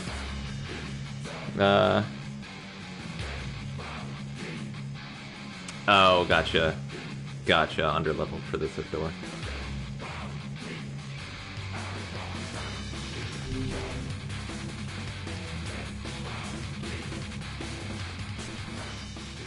Black and white, 13 packs. The vessel's forms waver as they cross time and space. Just get a little... Saw you around the corner. Trying to mess with me. You know I got a wall, right? You cannot hurt me.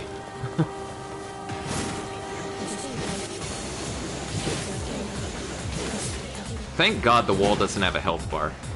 And it's just a timed thing. Otherwise I would be kinda boned.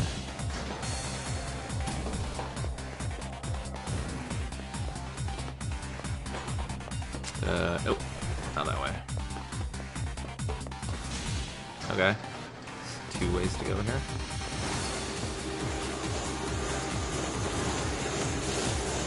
Yeah.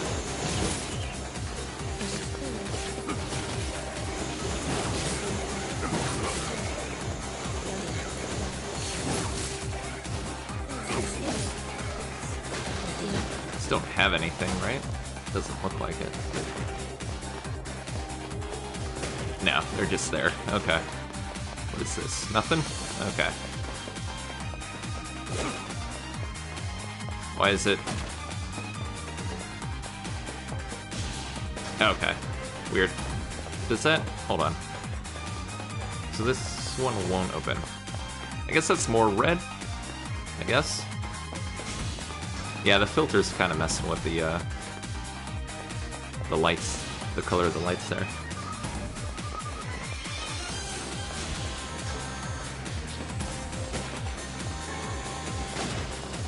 Ooh. Nice, got some alloy. So these do have some stuff every now and then. Cool.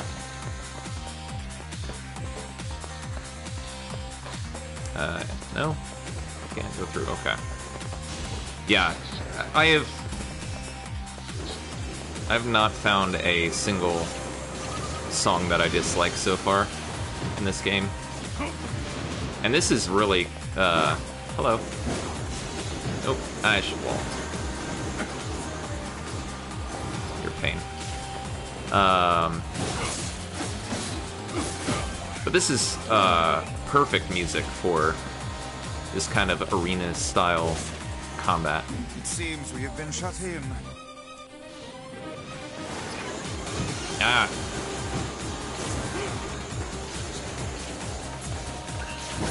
My god. How do you do this without the wall?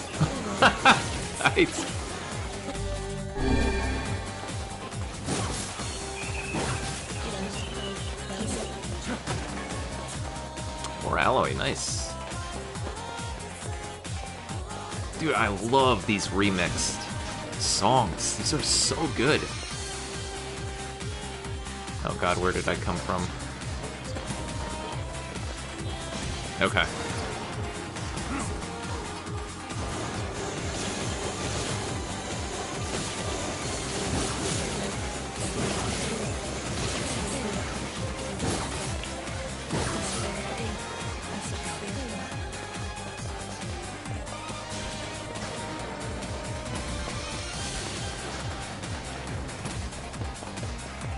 Okay, big boy. It seems we have been shut in. Yeah, thanks, Vice.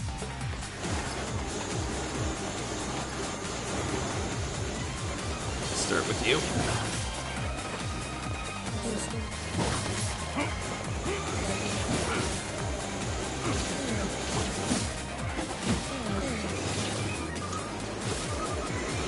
Oh god.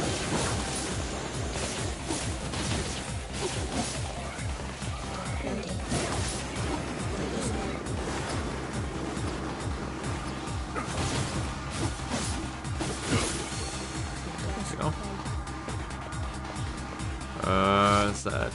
That was everything. Cool.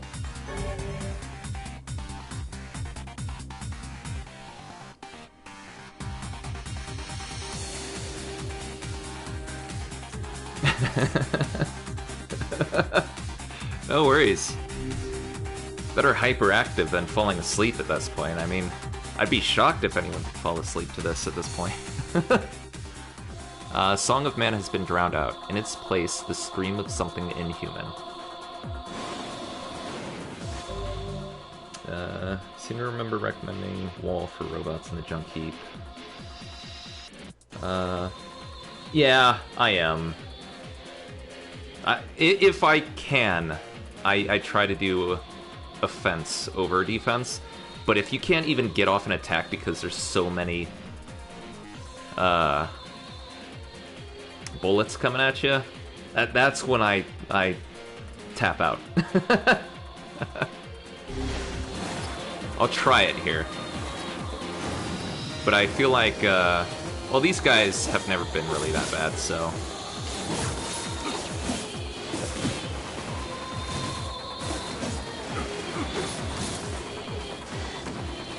Actually, I'm gonna try out Spear. I haven't been doing any spears recently. Hello, I need to murder you.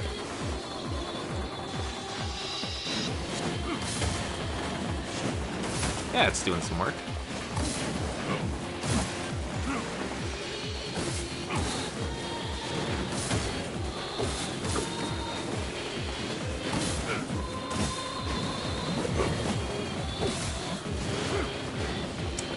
Where you guys at? There we go.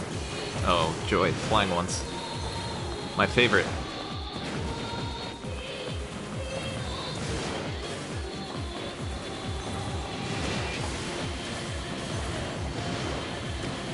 Hello.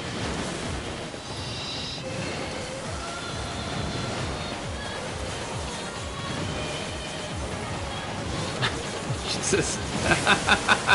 Go away.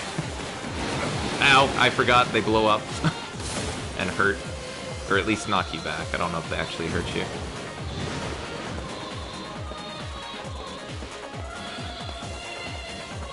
Oh.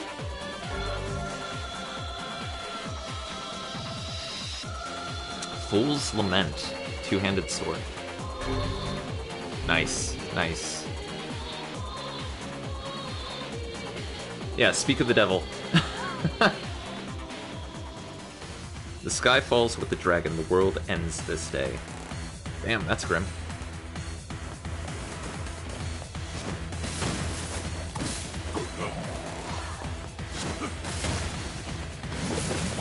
Oh.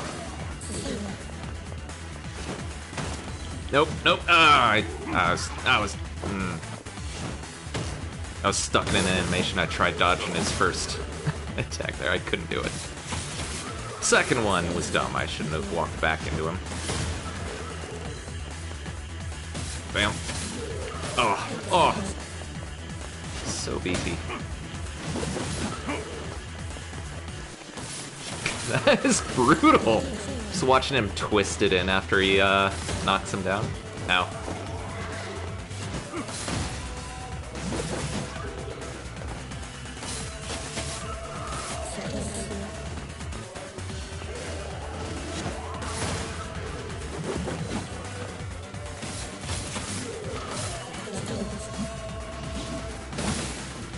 Ow.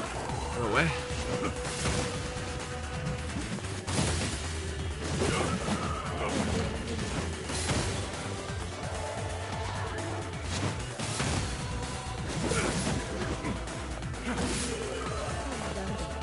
Anyone else? Yes, no, yes. Oh, you look spiky. I don't know if I've run into one of you before.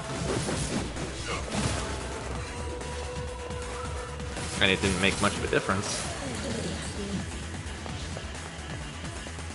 Hello. I just killed your brother. And there you go.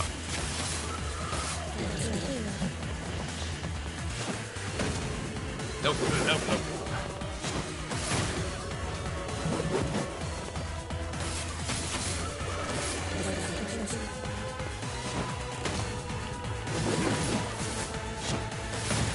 Oh, I love the combat and the animations in this game.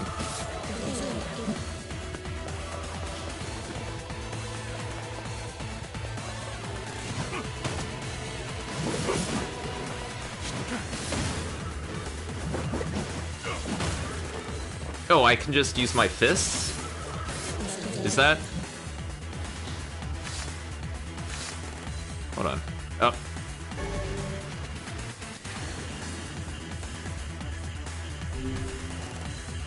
That would be awesome. If I could just beat him with my fists. The puppet priest collects the accursed players and polishes the vessel. Oh, we're in Facade. Oh, Demon Fist magic. Oh, duh. I should have realized that. Yeah, I'll throw that on. Oh god, it's a first-person shooter.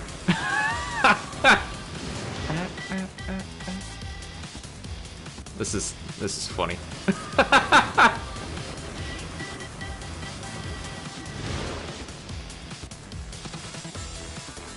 We're playing Time Crisis. Where are they coming from?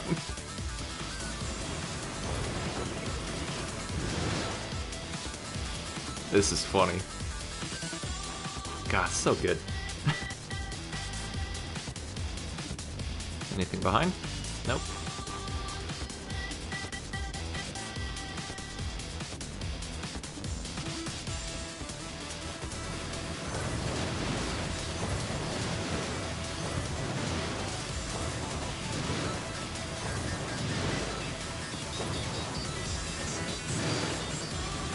Hello.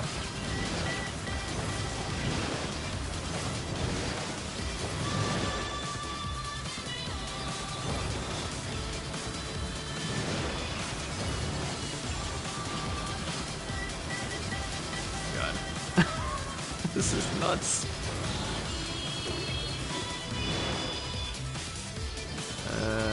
Where else?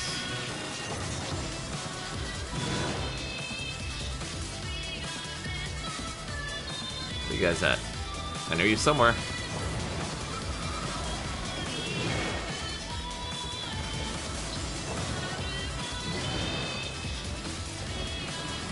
Yeah, I'm checking behind me every now and then just to make sure.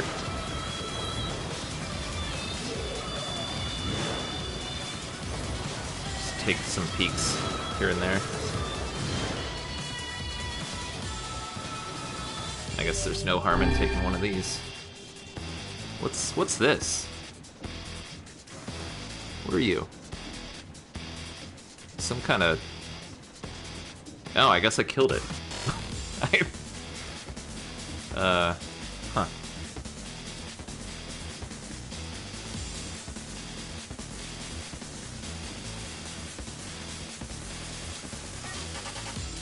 I don't know. I know it wasn't a default in this game. I had to turn them on. But yeah, I don't know if the original had health bars or not.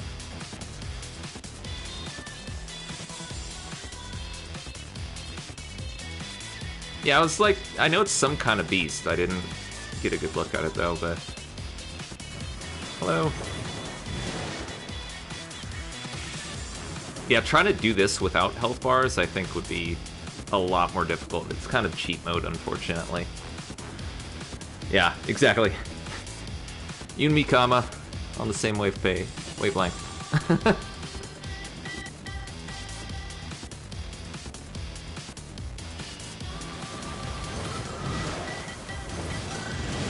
Hi. I don't like bats. Go away. Go away, I said. Knock it off. I wonder if you miss any. Do you have to keep going around until you get all of these, or?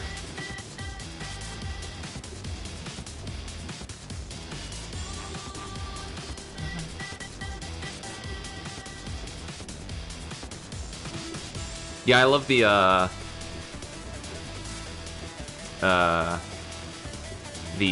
vocals, how they sort of cut it out, and I don't know the exact term, but I absolutely love it. Samurai outfit. Cool. Okay. Recovery. Okay, got a bunch of stuff. Awesome, awesome. That was fun. I know it wasn't... I feel a little bad because it was... there's the third door. Okay, yeah, so it does go in from left to right in order. Okay. Yeah, we'll head out, and then I'll go to the main menu and switch out some costumes. Pop in here real quick to see if it translates over to pop in here. Oh, man.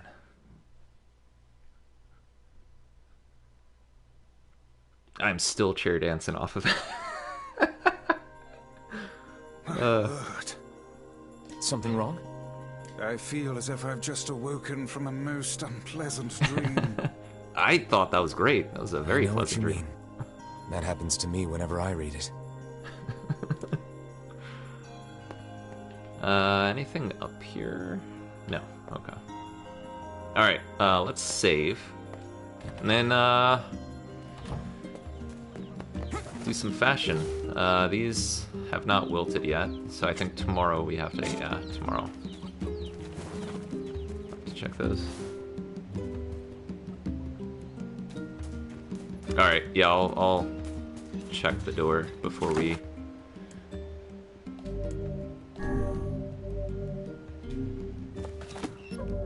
Okay. Time to play dress up.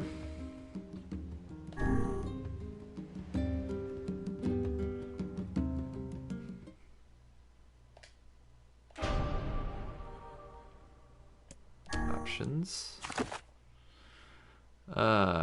Wardrobe.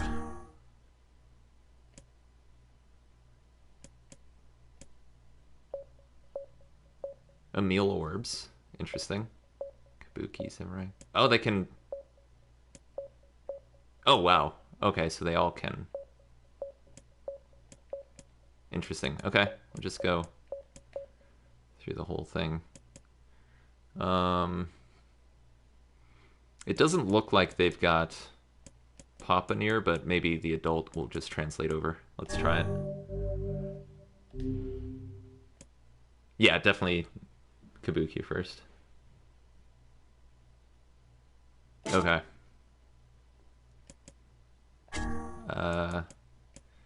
I'm probably going to keep the Replicant soundtrack, but I am gonna apply this for at least a little bit here. So I do like both the soundtracks, but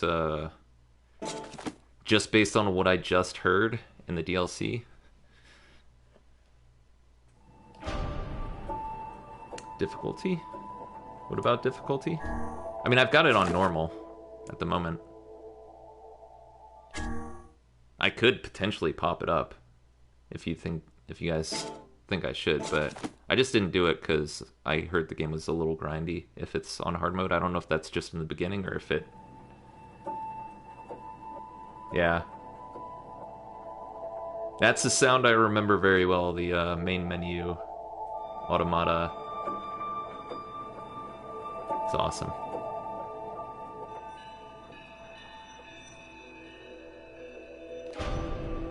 Alright, let's go in here. We might change to hard. I might test it out, see how it feels. If I'll try it. If it feels too grindy, I'll switch back, but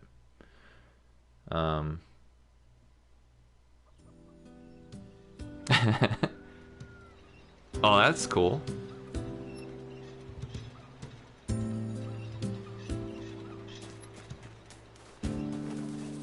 Oh, also, whoops, I need to...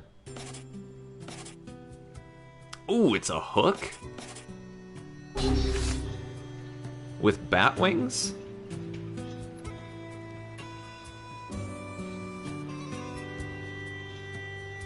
Oh, no, it's like a... Yeah, it's some kind of like... Dragon. No, it's a dragon!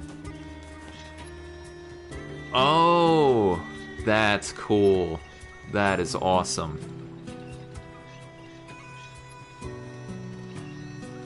That's awesome. Let's see, we got Fool's Lament. Oh, Jesus. Another dragon. Oh, it's got like looks like it's got molten lava or something inside.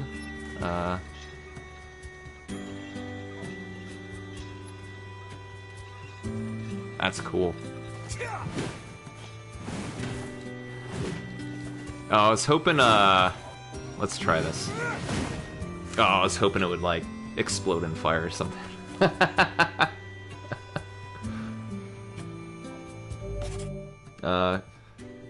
Let's see. Oh, yeah. So you actually gotta plan out and, or actually use strategy in hard mode. Can't just spam. Did I have another one in here? Oh, Dragoon! Dragoon Lance, that's awesome. Oh, that looks cool. Oof. Nice, nice, that's so cool.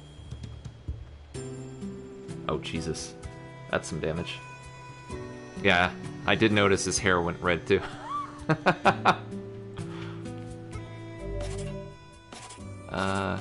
I don't think I ever looked at that. I can't wait to see the stories on these, man.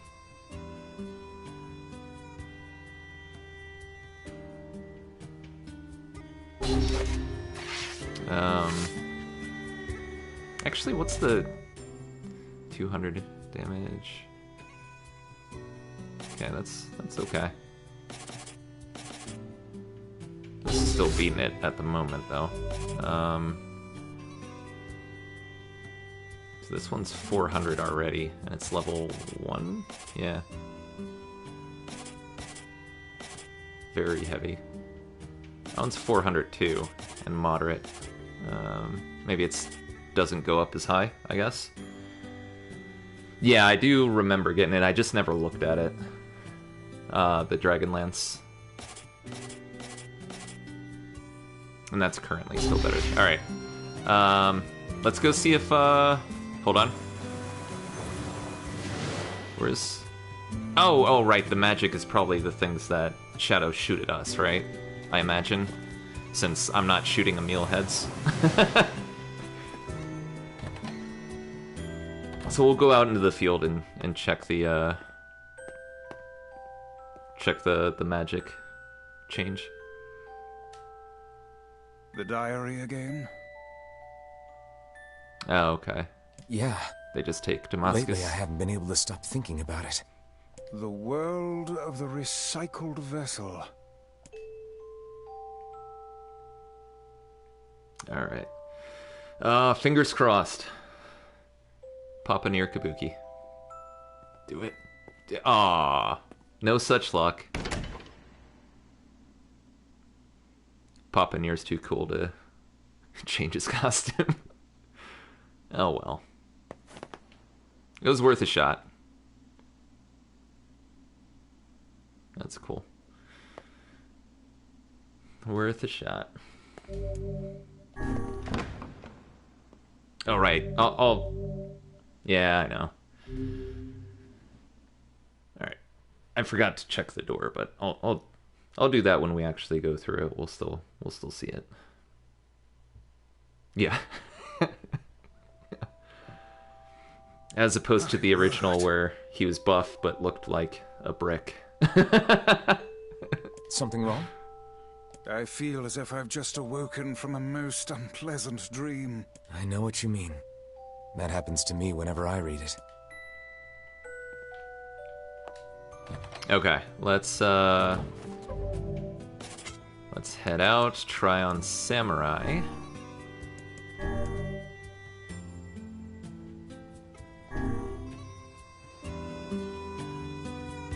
Yeah, I mean, it's definitely more, you know, aesthetically pleasing for sure. Oh, gotcha.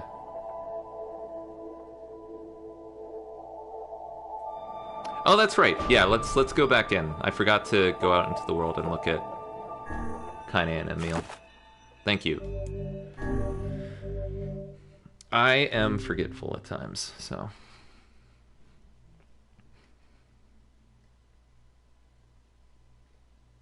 Hey, Emil's on the loading screen now. Cool.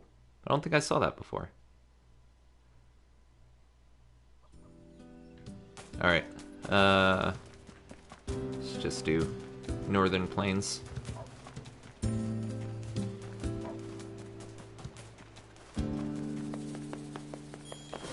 It is one of the benefits of streaming. People can be like, hey, whoa, not so fast. Go back.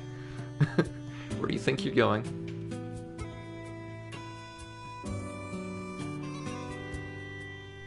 Oh my god, he's a fish. Oh! Kaine looks cool too. I'll be honest with you, I kind of wish Kaine had a longer, or a skirt of some kind. I like the top and the flower. I do prefer her with the white hair though. But I like that.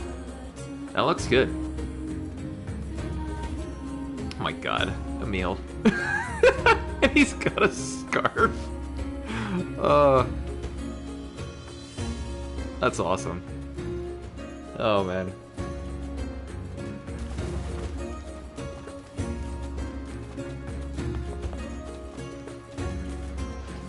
Yeah, this is definitely one of the good songs. I also really like the amusement park theme.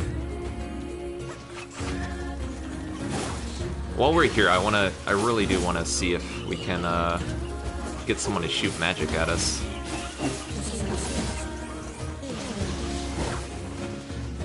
And I'm gonna check the upgrades at the junk heap real quick if I can. Oh no, the kid's gone, I think.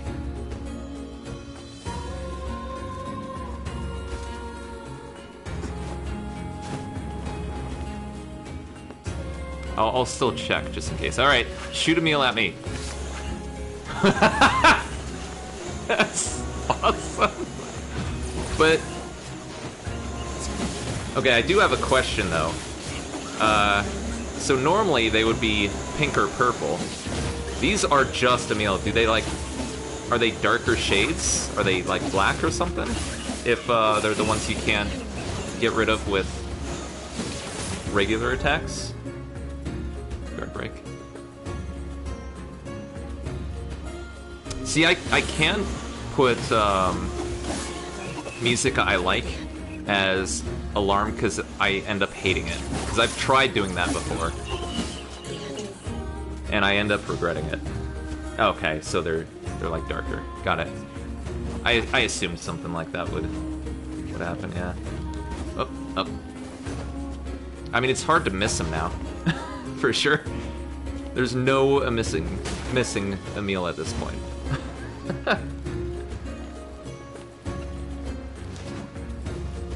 Alright, we'll take a shot. Hopefully he is.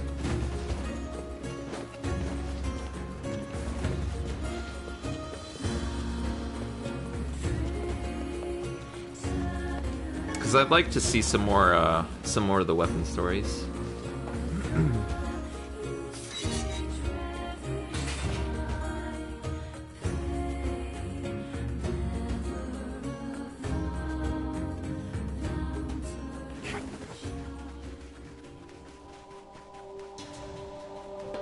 They appear to be out at the Yeah. moment. Yeah. Yeah, I think we had to talk to Devlin Popola. Or Popola. God, I still get in that habit. I think we have to talk to them before. Like, she's got to say, hey, I think the Two Brothers junk heap store needs something.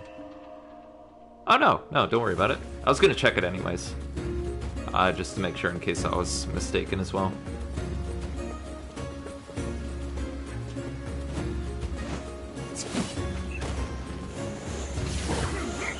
Yeah.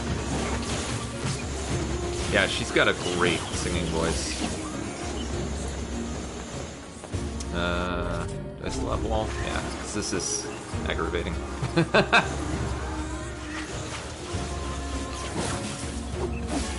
There we go.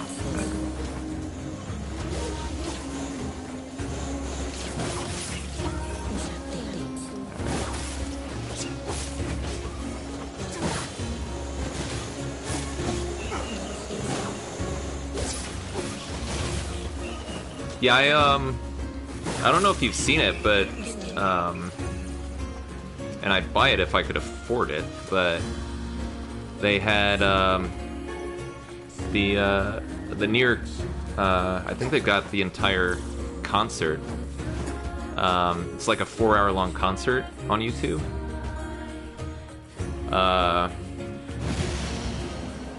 Which I love watching. I love hearing it live in orchestral arrangement.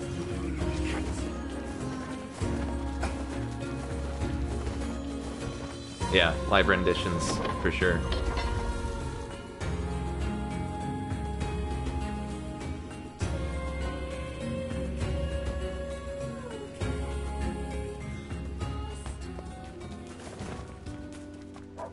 Okay. I'm gonna save it because I got some words and stuff, and then switch out to Samurai, and then I'll be able to see which one I want to stay with.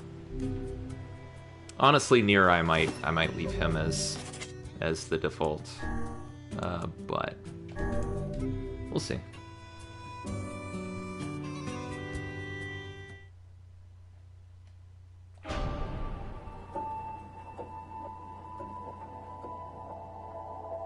I don't blame you, man. I mean, you saw how long I was listening to them when just in this playthrough when they were singing together. And that was like on, you know, a video I'm putting out there, and like people are probably gonna get bored of this, but I don't care. I love it. And then we'll try out hard mode for a little bit. Yep. See how it goes. I'll probably embarrass myself.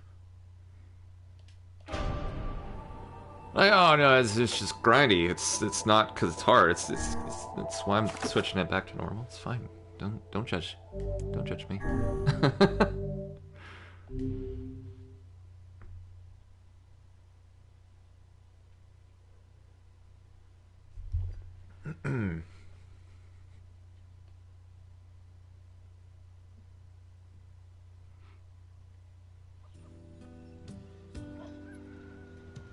Oh, that's kind of cool.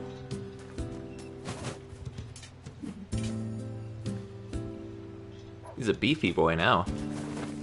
A walking tank.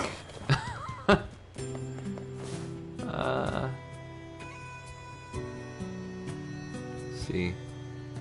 Trying to see if there's any specific designs on it.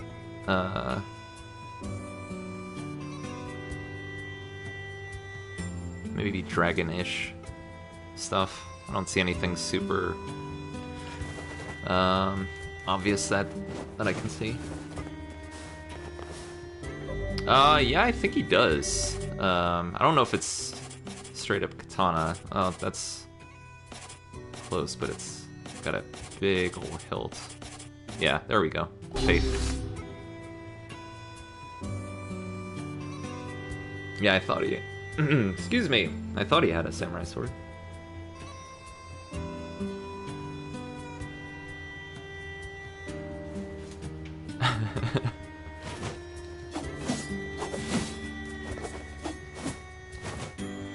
There we go.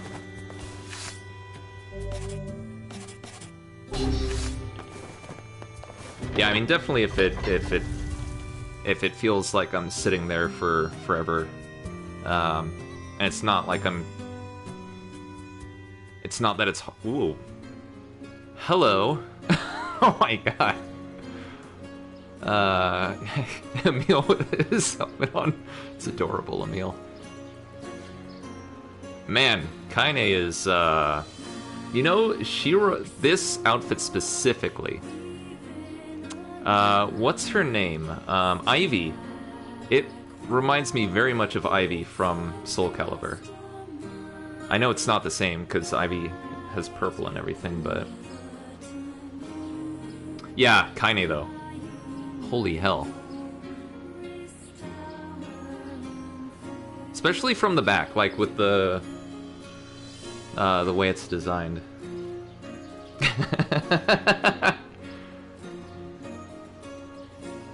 Man. Yeah, I don't know whether...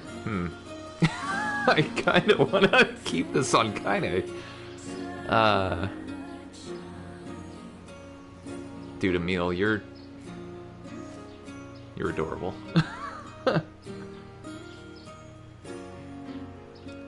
Yeah, but to be fair, she's always been missing part of her underpants.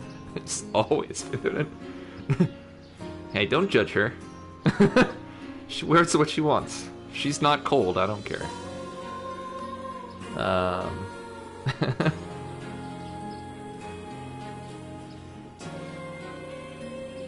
Yeah, I think I'll probably keep this one on Kaine.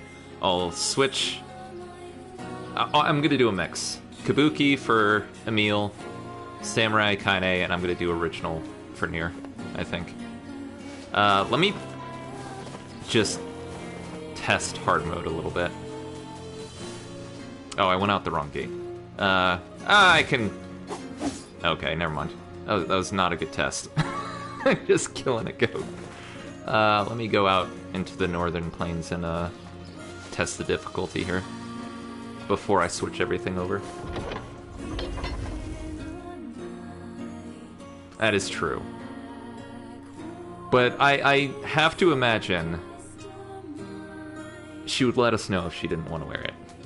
She is a woman with strong opinions, and she is not going to take any guff from us, so I feel like she's okay with it.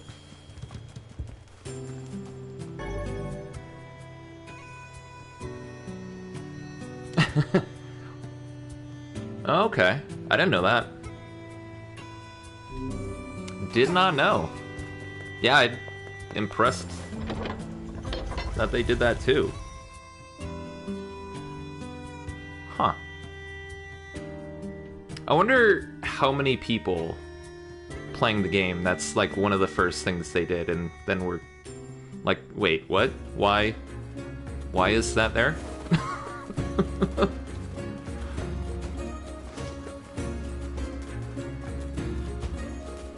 Alright, you're my test subject. Oh god. Look at that lack of damage. Oh my god.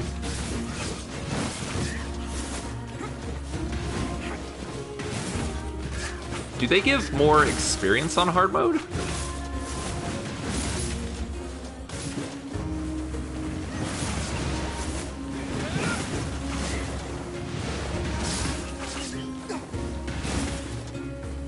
Oh, right. Thank you. Dark Hand. Yeah.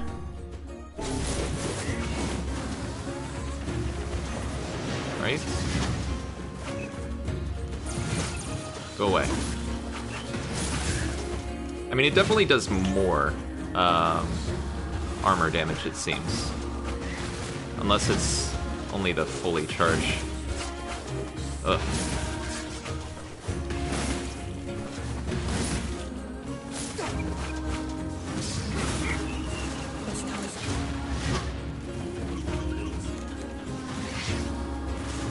Let's charge this up a little bit.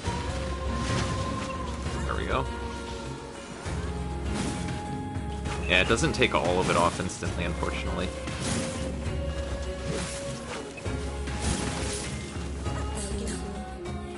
Oh, come on. There we go.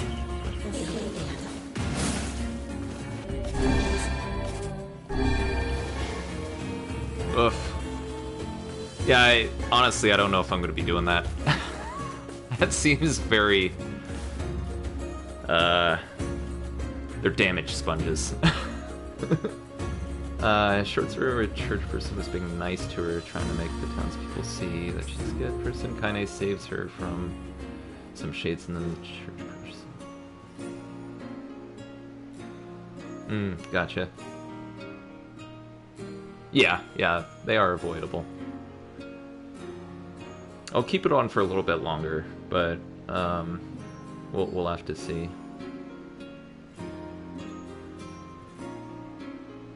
Oh well, okay. That's alright.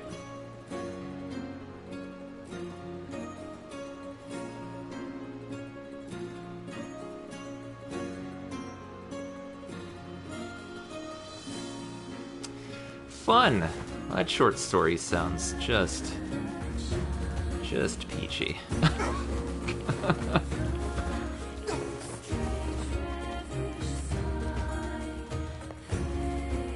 Oh, man.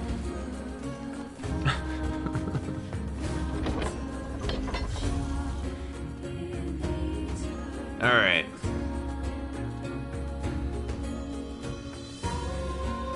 Let's see, where are we here?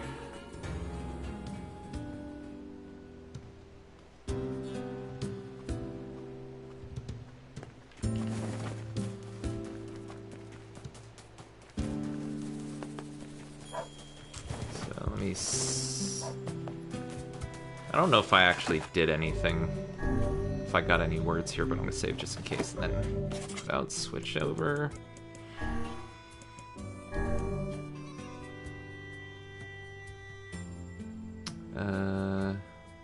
Yes, return. There we go. Alright, let me switch back some of these, I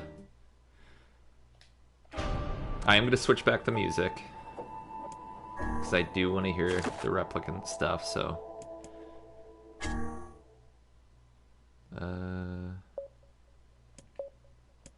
do those, leave her, Kabuki. I'll leave the magic orbs for now.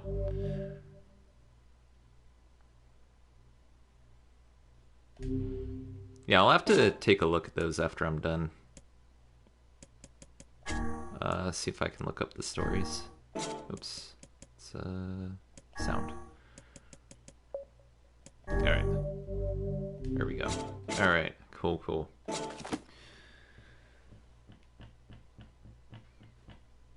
I mean, of the two, I'd probably say Kabuki, but I do actually, I know I'm the odd man out here, but I do actually like his original outfit the most. So I'm going to keep him in the original outfit. I did do that, right? I think I did. Yeah. So, I think I'm actually gonna call it for now.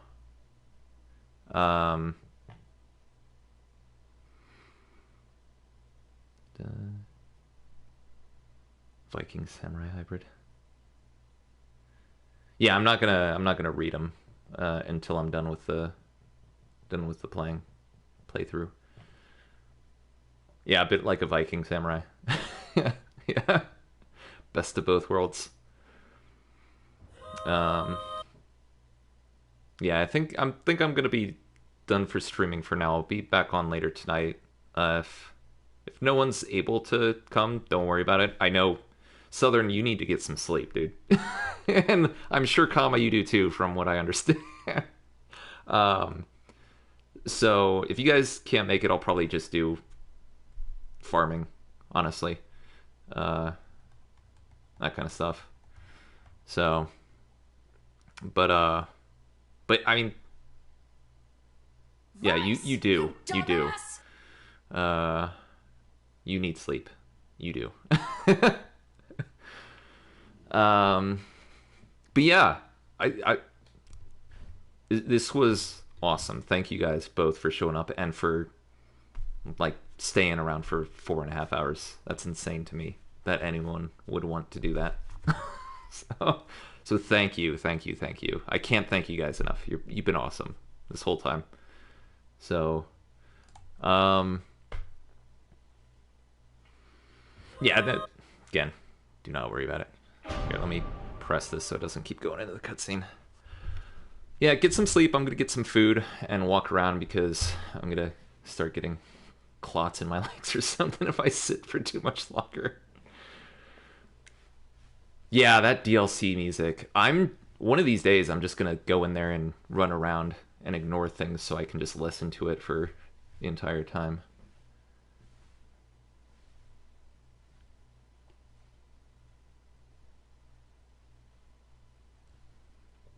Oh. Yeah, exactly. Ruminate on Kaine. I dream of Kaine. So, good to hear. Good to hear. Yeah, I mean it's nice having a smaller stream. I don't have to worry about missing things or people coming in and trolling or trying to spoil things. You guys have been great. So, yeah. All right, I've been delaying for too long. Thank you. Enjoy your rest. Get some rest, please. And I'll pop on tonight. If you guys can show up, great. If you can't or are too tired, don't. I'll just do grinding and maybe some side story stuff. See ya. Have a good one. See you next time.